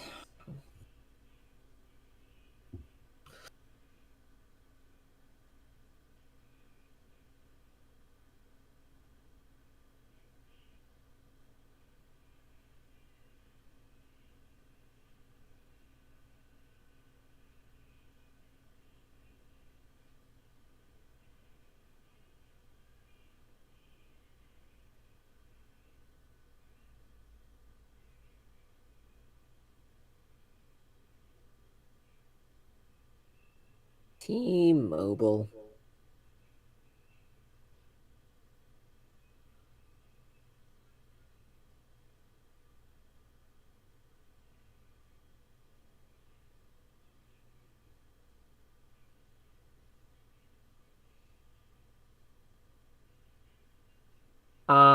Zeke. Here's my theory on him. Zeke is good when he wants to be good. He's good with short runs, like on a 3rd and 1, 3rd and 2. He can do that if he has the offensive line. Pollard's more on the running back that can go really far and for long runs, because obviously Pollard's better than Zeke. But Zeke, Zeke can squeeze you in a touchdown from the 1-yard line if it's 1st and goal. So that's Zeke should be the backup running back. Pollard's running back 1, I think. Anyways, we got a flag here. Looks like a false start, I think. False start. Yep. It's unraveling now for the Chargers here. Could they choke a 24-0 lead?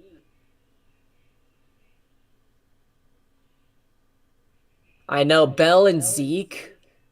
Oh, 2016 Pittsburgh Steelers versus the Dallas Cowboys is one of the best games I've ever witnessed. Because me and Jason here are from Pittsburgh. I grew up in Pittsburgh, but I'm a Cowboys fan because I'm originally from Texas, so I have family down in Texas, so it's just I just like the Cowboys. I mean, I like the culture, and so yeah. So we got a pass here. It looks like Herbert got a completion. So yeah, definitely those 3 years were so insane. All right, I am back.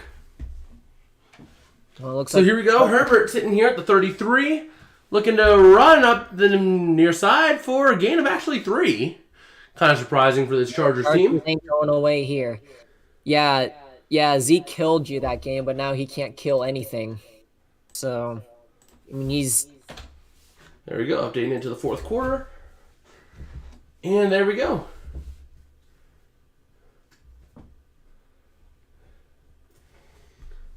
Well, here we go. Ready to see the second down play here. 2nd and 6 for the Chargers. Ball's at the 36. Line to gain is the 43.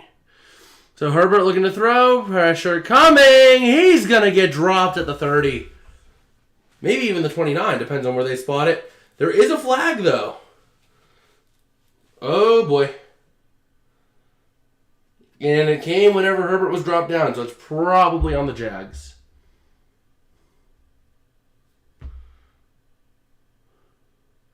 Personal foul on the defense, yep. You can't bring him down after the whistle's been blown, man. Nope. And that's what happened. The whistle was blown and he got brought down. So, that's the rough part there. Yeah. You can't do that. I mean, whew. That was Tua Tagovailoa. Yep, it wasn't even Fadasuki. It was someone else. It was 44. I just shot him down. This D really has stepped up, Neil. Yep. Yeah, well, here we go. Looking now at a 1st and 10 at the 45. Looking to run, and that's going to be a gain of maybe a yard for Eckler. Eckler cannot run to save his life. The Chargers can't run to save their life. Not just Eckler. That's the problem. They don't have a run game. Well,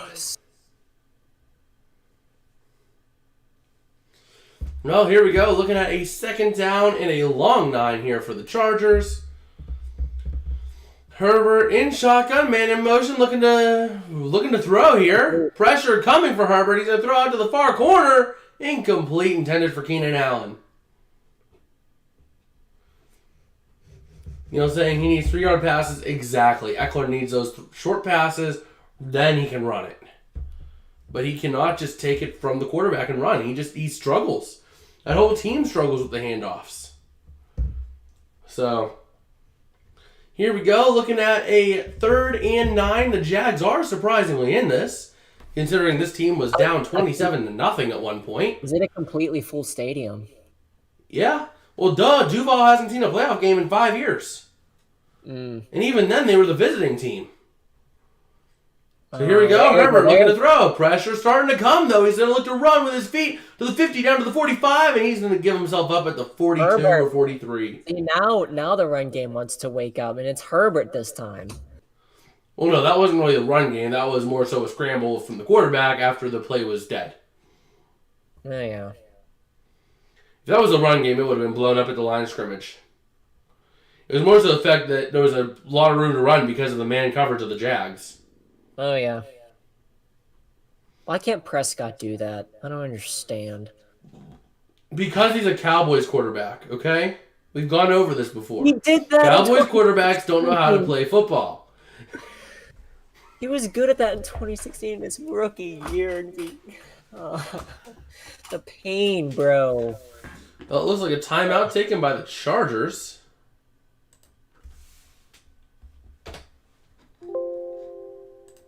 Herbert ran all over the Steelers last year. He killed us. Yeah. He really did. Herbert has a bright future, I think. Yeah, but I don't know if it's going to be with the Chargers. I think after his rookie deal, he looks to go somewhere else that's not so reliant on him. Yeah. You know? Like, with that situation, Herbert is basically this entire Chargers team. If he has a bad night, the team loses. Because they don't have a run game. So he needs to go somewhere with a run game, or the Chargers need to bolster the offensive line to allow for a better run game and get a better running back. Yeah. If you're going to do that, this is the year to do it. Because you got a lot of big names on that running back free agency class. Yeah, if definitely. we go back to it real quick and take a look, once this loads here, but there's a lot of big name running backs out there this year. So the Chargers I could see them trying to pick up one. Pollard's in the market. Pollard, Jacobs. Let me go back here real quick and pull this up. I would take Zeke over Jacobs any day. That's just you're a Cowboys fan and you have a soft spot for Zeke. Well, Zeke is good with short runs. Like, if you need to go and score a touchdown at the 2-yard line. Yeah, but Jacobs overall is a far better runner. Far better. Oh, yeah, definitely.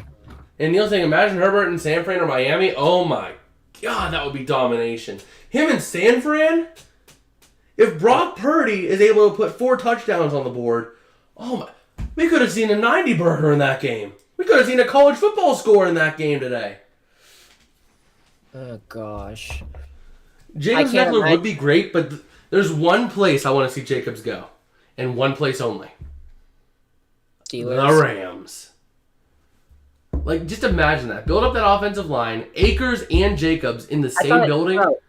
I thought you wanted Pollard on the Rams.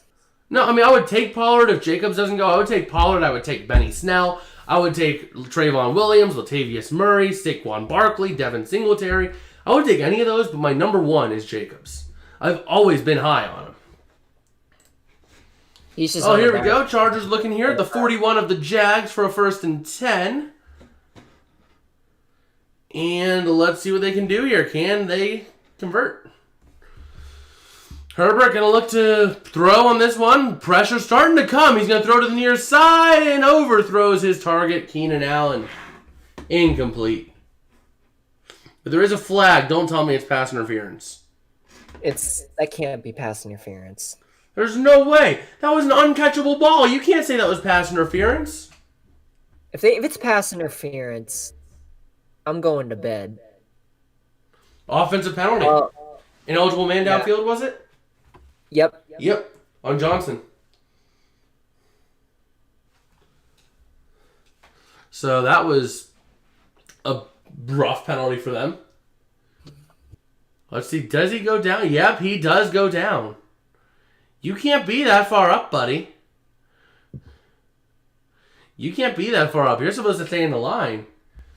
And Jacobs has only really played the second half of the season. Somehow still has mega yards, says Neil. Oh, yeah. Looking to throw incomplete. It was batted down at the line, it seems. But yeah, I've been high on Jacobs ever since he was drafted. He was one that I have been high on for years. And like, I'm looking at getting a jersey for every team at one point. And it's either going to be a Jacobs jersey, possibly a Texans jersey. Oh, yeah, the Texans. Or a Lions jersey. Those are the three I've whittled it down to. But, like, Jacobs really is, like, my number one back in the league. So here we go. Herbert, going to take the snap here. Back at the 46 on 2nd and 15, looking to throw. Has time, throws over the middle. It is caught. That is going to be up to the 35. Number 88 on the catch. McKitty, was it? McKitty, yep. Trey McKitty. If So only that was a Jacobs nice little play there for them. Jacobs was on a solid team. You know what I'm saying? He's the heartbeat of the Raiders, and that's pretty much all they had. I mean, they got some other weapons, some other places, but they just didn't utilize They them. have Adams, but Carr is just not a very good quarterback. Yeah.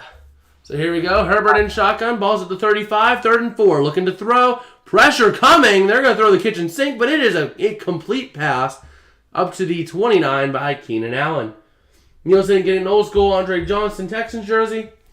Maybe. Good. I mean, the funny thing is, I've kind of started unironically like wanting the Texans to win. It all started as a joke too when the Cowboys were playing the Texans. Me and all the guys here, apart from PDF, were like, "Oh, just wait for the Texans to beat the Cowboys," because I picked the Texans to beat the Cowboys, and I almost got that pick right. We didn't even. Nobody deserve else to win that game. We had the won. guts to pick the Texans to win that game, but I did, and it almost paid off. Almost did. And looking to run, that is an actually effective run by Allen for a gain of 4 to the 25-yard line. But yeah, like, I was so high on those Texans. Then it just started getting to the point where it's like, let's go Texans. So, like, the Texans are in my top 5 right now of teams I like. Like, number 1's the Rams, number 2's the Steelers. But numbers 3 and 4, 3, 4, and 5 are a combination of the Lions, Texans, and Raiders in no particular order. Neil saying Texans are a rough organization. Oh, yeah. But they do have a chance with looking to get a new... I think they're looking for a GM, too, if I'm not mistaken. GM and head coach. But looking to run here, that was the other guy. What's his name? 25. What's his name again? I don't have a name. Kelly on the run up to about the 21. But yeah, I mean, I'm just looking for it. The thing is, I think the Texans got screwed completely by losing because I see the Bears trading out of number 1. The Bears are going to trade back. They're going to get a haul of picks and maybe a player for the number 1 overall pick. You know? Yeah. So the Texans just got screwed. They're going to trade to a QB-needy team, and they're going to take C.J. Stroud. So the Texans are going to get screwed. But Herbert scrambling, trying to find something. There's a flag on the play. Throws deep to the end zone. Incomplete, intended for Palmer. But we might be looking at a hold. I would suspect, because it was back in the backfield, probably a hold. Yep. Holding on the Chargers. Neil saying, yeah, Texans blew that. Oh, yeah. I mean, they screwed themselves. They're not gonna be able to get C.J. Stroud anymore. Because the Bears are going to trade back. There's no doubt they're going to trade with a top 10 pick team that needs a quarterback, and they're going to take a top 10 pick with something else, and the number 1 overall pick is going to be C.J. Stroud to a QB-needy team. You know? But here we go. Dicker trying to make a 40-yard attempt. He probably makes it, so I'm going to give him the points, assuming he does. He'll make it. And no good. Wide left. Commentator's curse, maybe? I'm sorry, Dicker. Did I give you the commentator's curse by giving you the points prematurely? I mean, it was a good snap and a good hold. Just a bad kick. Wow. So now the Jags are going to be taking over, and they're only down 10 points. There is still plenty of time for them to make a comeback here. Neil saying, the Steelers got 32nd pick from the Claypool trade since Miami has no first. Oh, yeah. That was a big one, too. That Claypool trade is looking better and better, where you can go and try to either trade that with your 17th pick or 18th pick or whatever it is. You can trade those two together to move up and get a really good offensive lineman, or you can use both of those picks to bolster your secondary. Those are your two options, and neither option is a bad one considering what the Steelers need. They could maybe use a strong, good offensive lineman and then bolstering of that line, you know? Bolstering the secondary and one strong offensive lineman, and you'll be good. That team is already in a good position to win. Just give them more experience as a team and a unit. Oh, they'll be golden. They'll be a playoff team next year for sure. In fact, let me actually take a look here. Because I posted in our community Discord server. Link, by the way, over in the chat if you want to join. But I did send the opponents for each team next year. So if I take a look here, the Steelers, in terms of next season, they'll play the Ravens, Bengals, Browns, Jags, Titans, Cardinals, Niners, Patriots, Packers at home. And then they will play the Ravens, Browns, Bengals, Texans, Colts, Rams, Raiders, and Seahawks on the road next year. So I could see the Rams splitting with the Ravens, splitting with the Bengals, maybe splitting with the Browns, depending on how Deshaun comes along. A win over the Texans, win over the Colts, win over the Titans, beating the Cardinals, potentially beating the Rams. I'll be a little cautious and say no, they don't. A potential win over the Raiders, win over the Seahawks, win over the Packers. That's already 10 wins. I see them being a 10-12 win team next year. I could very well see them being a 10 to 12 win team and making a push to win the division.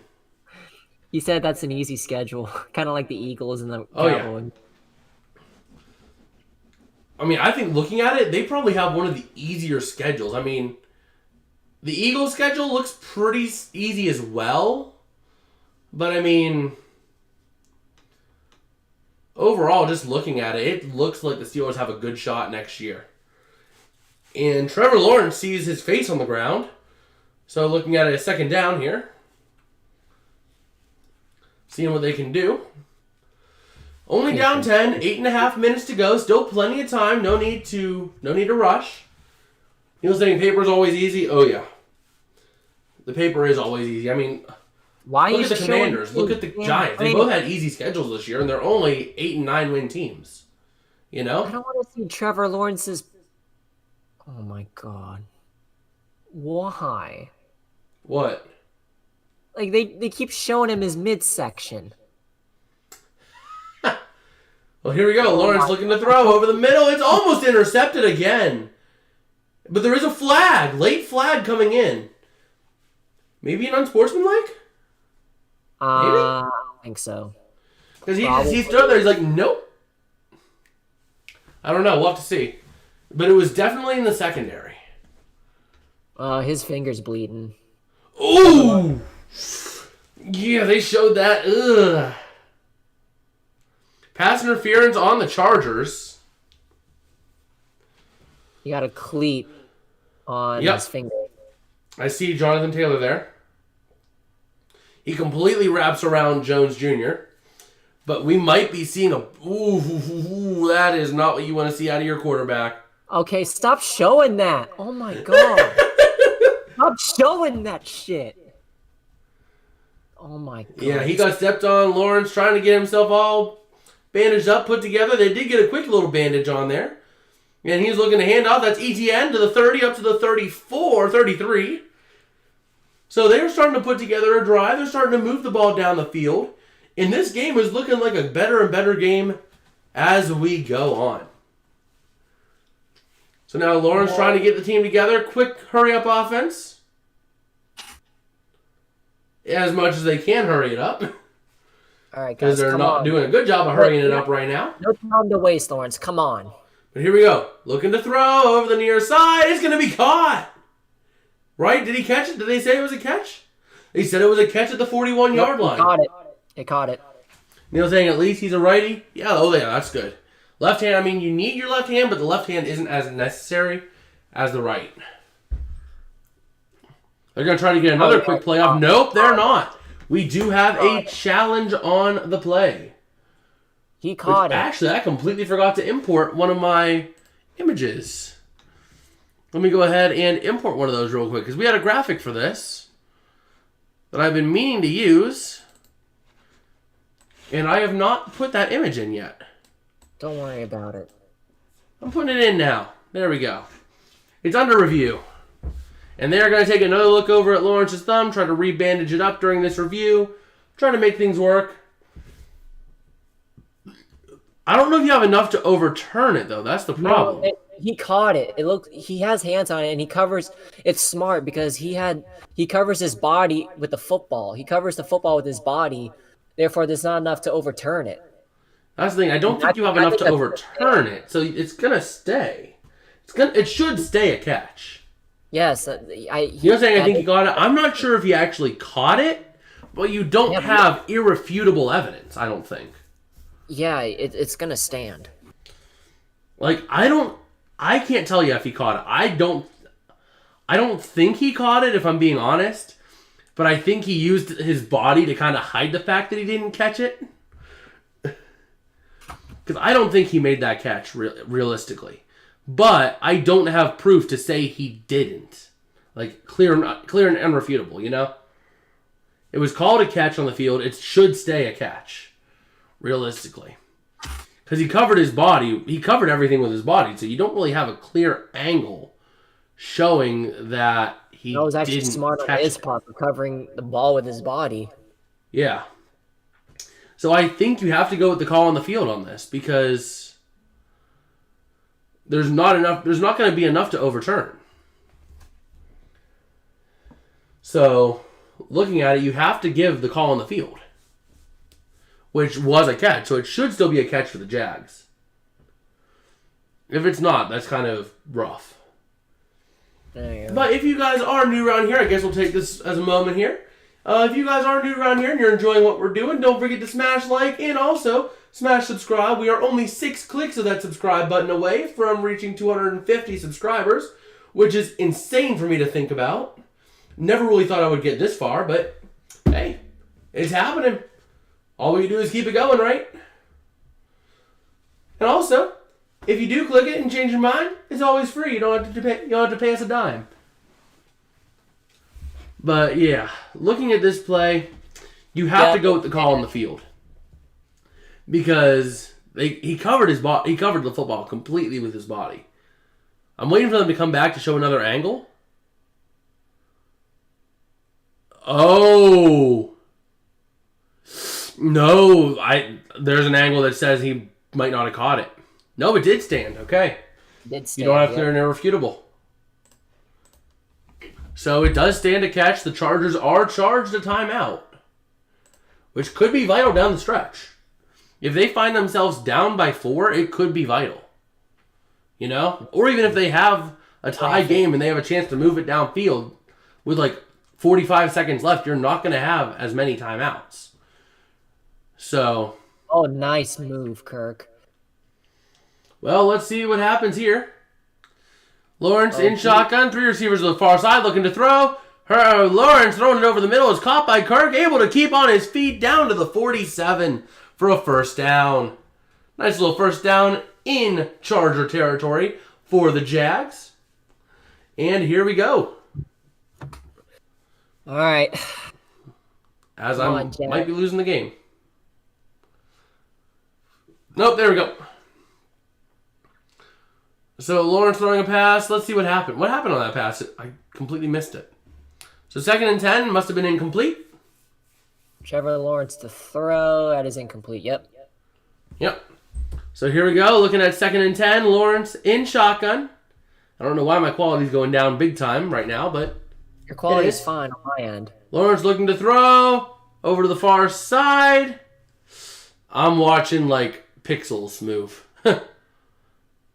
So what happened there? He threw to the far side. Was it incomplete? Caught? Caught. 1st and 10. Play now. There we go. Second, he throws. That is, yep, 1st and 10. Christian Kirk. Yep.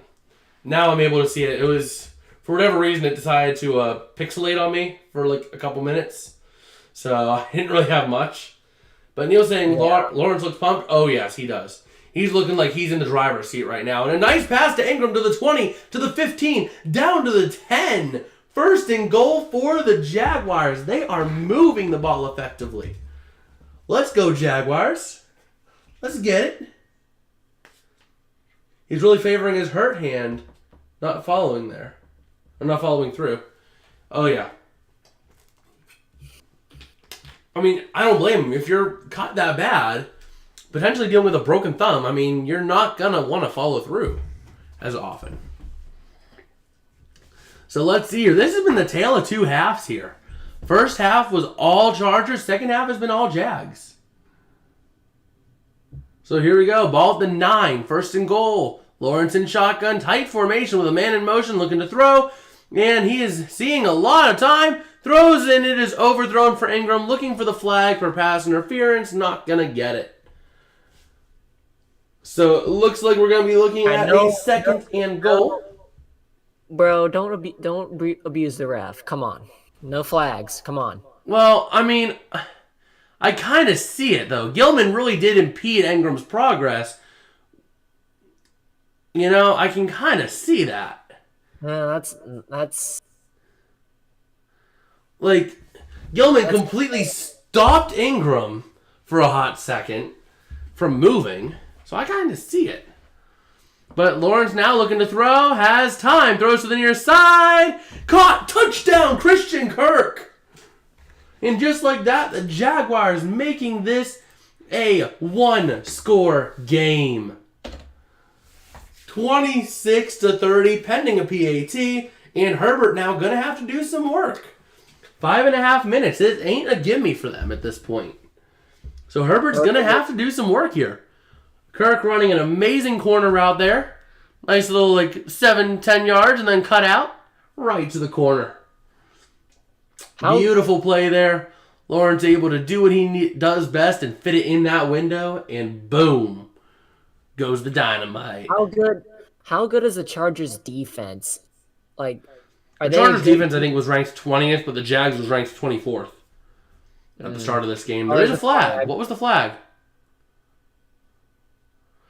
Joey Bosa. He's going to be out of here. He's going to get ejected. He threw his helmet down in frustration. They're going to rule that an unsportsmanlike. So Joey Bosa is going to be ejected from this game. That is a huge loss for the Jaguars. You mean the Chargers? The Chargers, yes. Why did I say Jaguars? But that is going to be a huge loss down the stretch for the Chargers with Joey Bosa.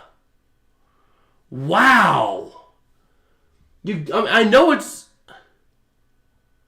a tough game, but still. Yep, unsportsmanlike conduct. Joey Bosa is out of here. That is brutal. That was his second counting for rejection, wasn't it? Hold PDF? on. Shh. I think that was his second. Hold on. I'm going to mute you for a second. I mean, that was holding. So Bosa was upset that there wasn't a holding call. It's not a foul against an official. What?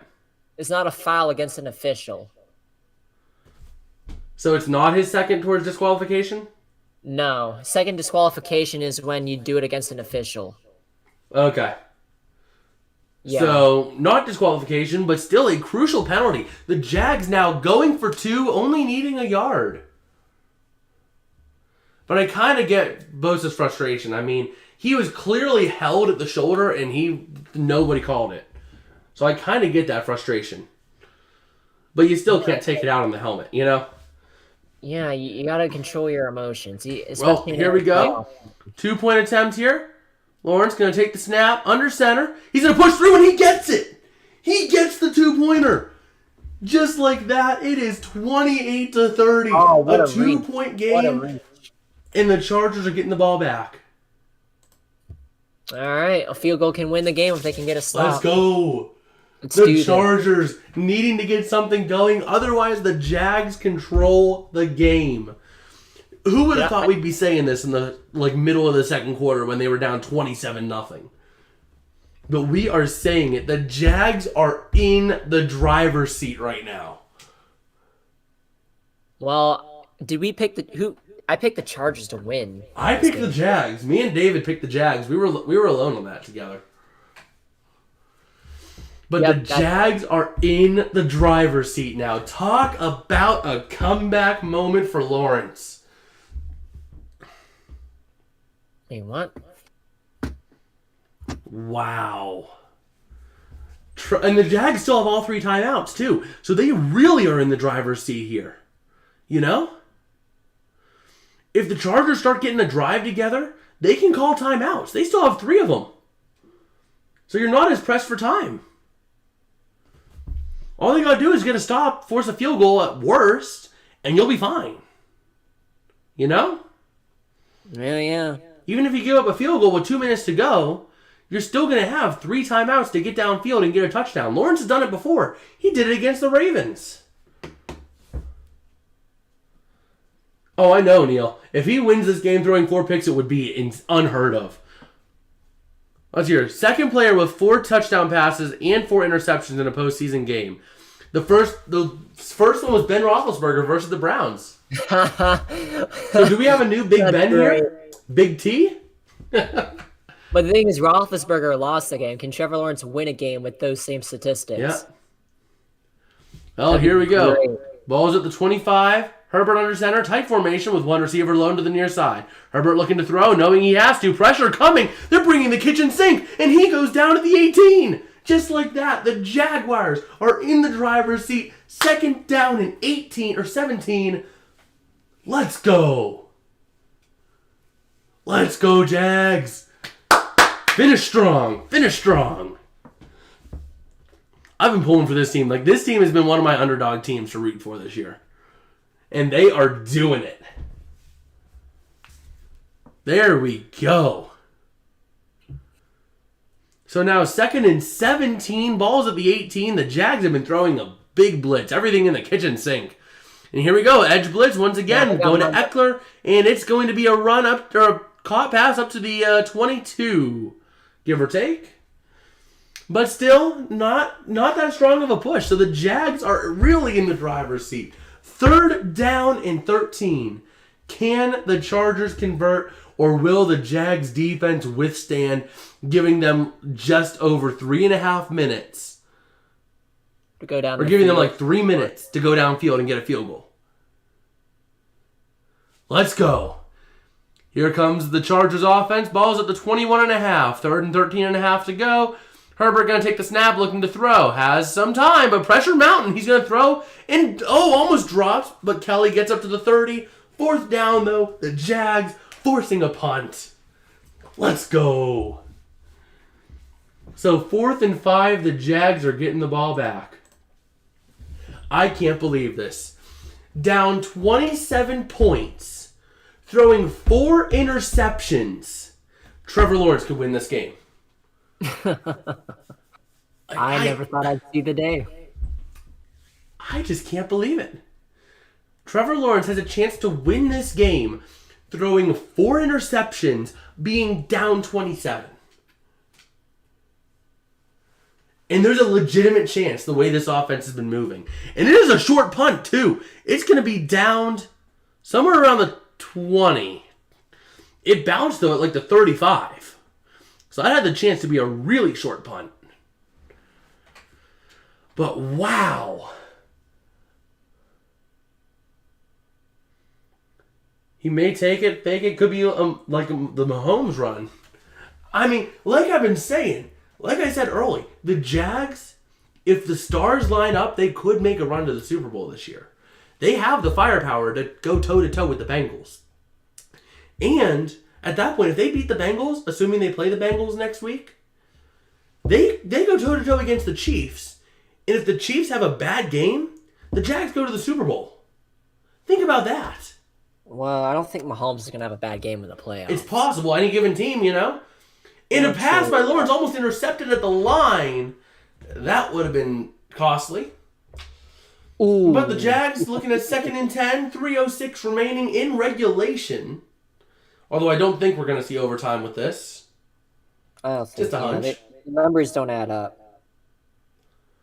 I mean, in theory, if the Jags get the touchdown and then the Chargers come back and score a touchdown and miss the PAT, but realistically, we're not going to see overtime in this game. Here we go. Ball's at the 21-yard line. Lawrence in shotgun, takes the snap, looking to throw. Has some time. Throws to the far side. It's going to be caught. That is Christian Kirk up to the 33-yard line. Nice little first down there, and still plenty of time. Time is not, that's the big thing. Time is not an issue right now. You have 2:51 and rolling with 3 timeouts and a 2-minute warning. 4 clock stoppages is what you got. And all you need is a field goal. All you got to really do is get 50 yards. Not even. You're at the, let's say the 35. You want to get maybe to their 35. 30 yards. 40 yards, and you'll be in good shape. Oh, Lawrence looking to run with it, and he's going to try to get to the 35, to the 40, to the 41 is where he gets out of bounds. So once again, time is not an issue. You only need to go maybe another 30 yards to feel comfortable with a field goal. With 2.5 to go and 4 clock stoppages.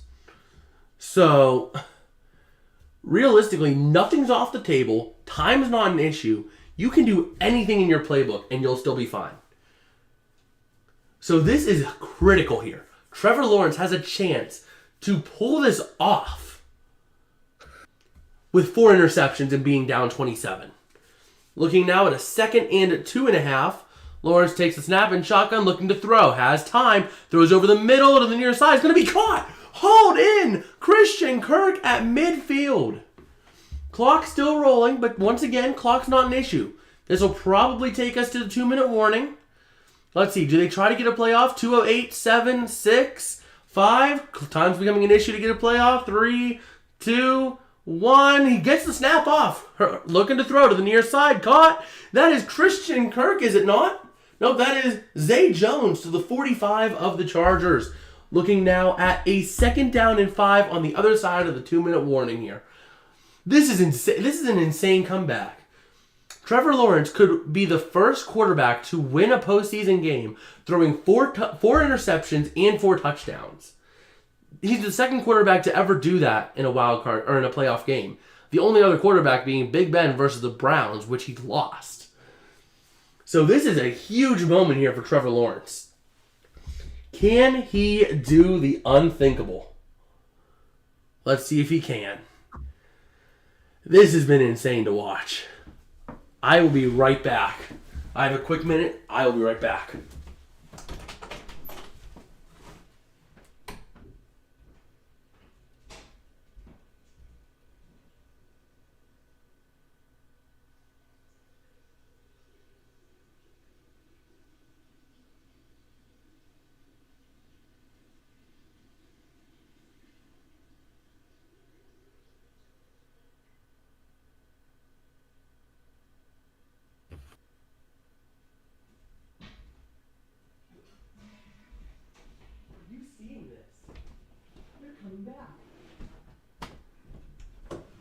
Okay, I'm back.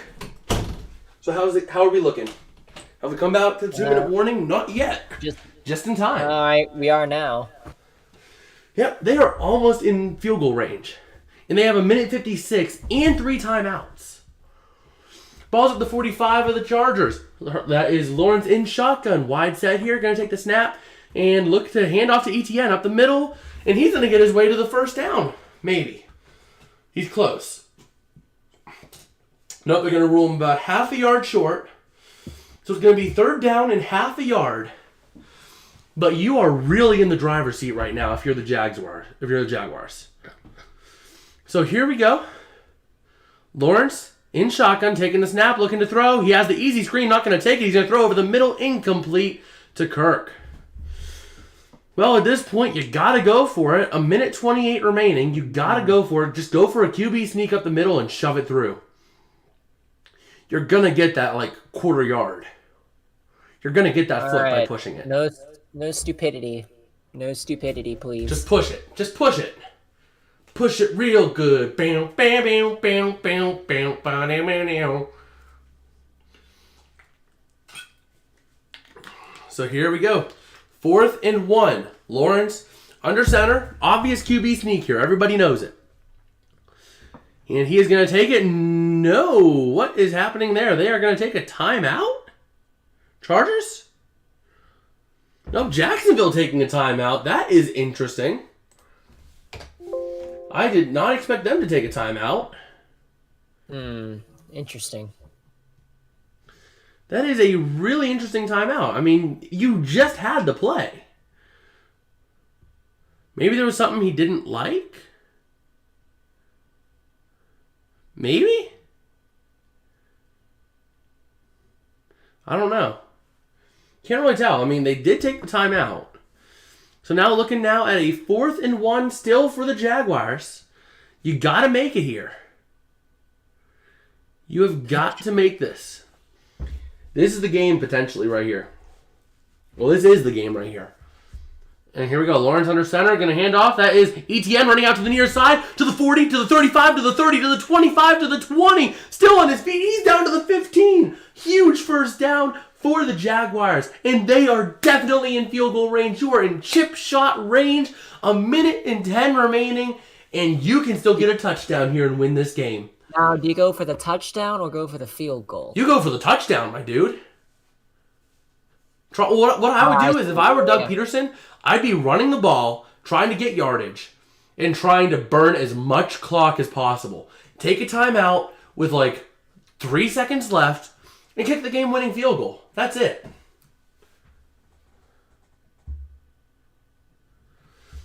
So, Neil saying he just didn't want to rush it, and that was a fair call here. So Lawrence now going to hand off as expected. ETN going to lose like 5 on the play on a blitz. But still, 30 seconds left. Waiting for the Chargers to take that timeout. Not sure if they're going to take it.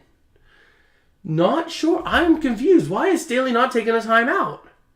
Staley, what are you doing? You still have a timeout in your pocket, you know. I don't know why he's not taking this timeout, but they're just going to let the clock wind down. They're going to say, okay, he's not going to make this like 38-yarder. Staley. Yeah, they're going to let it wind all the way down. And the Jags are going to take their second timeout. So here we go. This is the game right here. Oh here comes the kick Staley. to win it all. Staley, what? That's low. That was poor clock management on Staley's part. Awful clock management. Like, you still have a timeout in your pocket, and you just let it wind down all that time. Well, actually, you know what? I'm not sure if it was bad clock management. Either way, the Jags, you only had one timeout. The Jags could still get it down to 3 seconds no matter what. So you know what? I can't really knock them on that. It just hit me. Like, it's 2nd down and 12. If you take the timeout, they just run another play on 3rd down in like 15 or whatever. 3rd and 15, they wind it all the way down to 3 seconds. So it really wasn't poor clock management. It just was the fact that he knew he couldn't do it. That's why he saved it. Icing the kicker. Now he takes a timeout. That was why.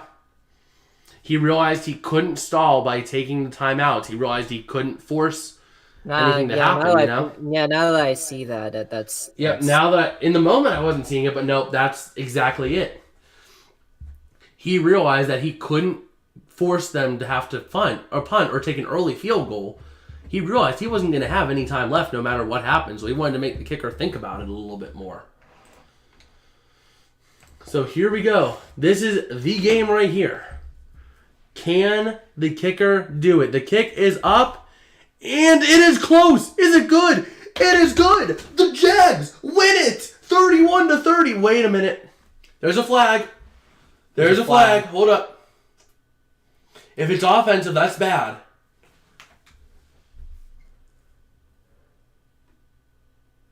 Okay. Offside on the defense. On the defense? Mm-hmm.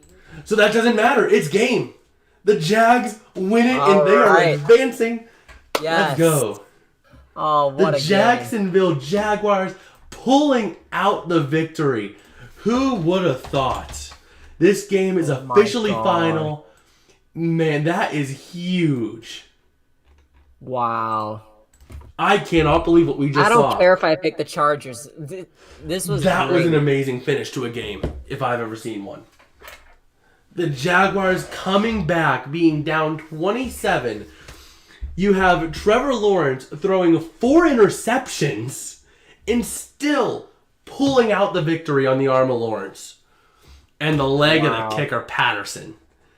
That was amazing. And that kick was barely good, too.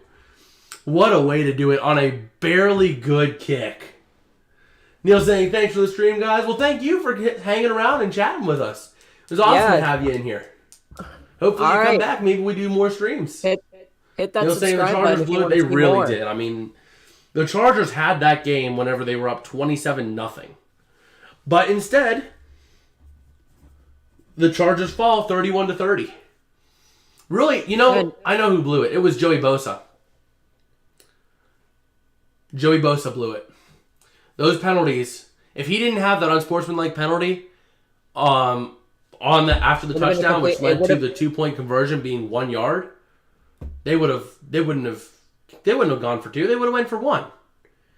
And then they would be tying the game and we'd be in overtime right now. Yeah. You know? He's you know what, Joey Bosa's young. He'll learn. He'll learn as he gets older. I mean, he's not really that young. He's been around, what, like 5 years, 6 years? Let me take a look. I thought he was just drafted. Joey Bosa. Neil saying Staley may get fired for this one. I mean, it wouldn't surprise me. He's had a lot of bumblings this year, so it wouldn't surprise me. Yeah, Bosa's 27, my dude. Oh, when was he drafted? Like I said, he's been around the block for a few times.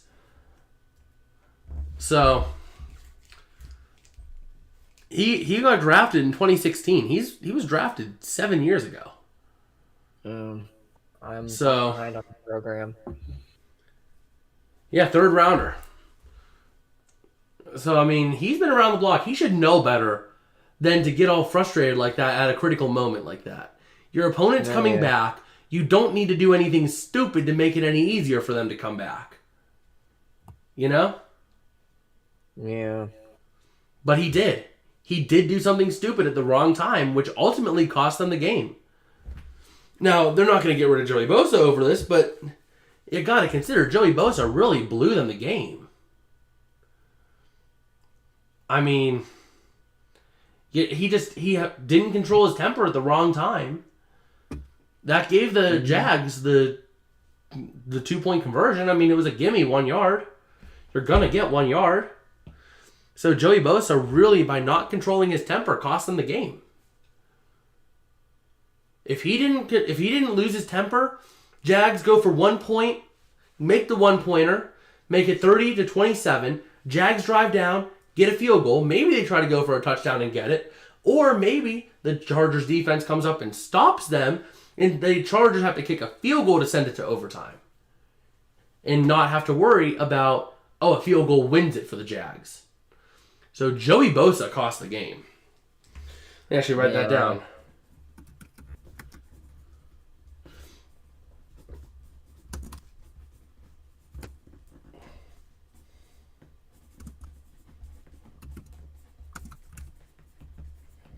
There we go. Control your temper. I mean, you can't go around with that. Neil saying offense blew the game and the D in the second half. Have to score more than 3 points in the second half. That is true.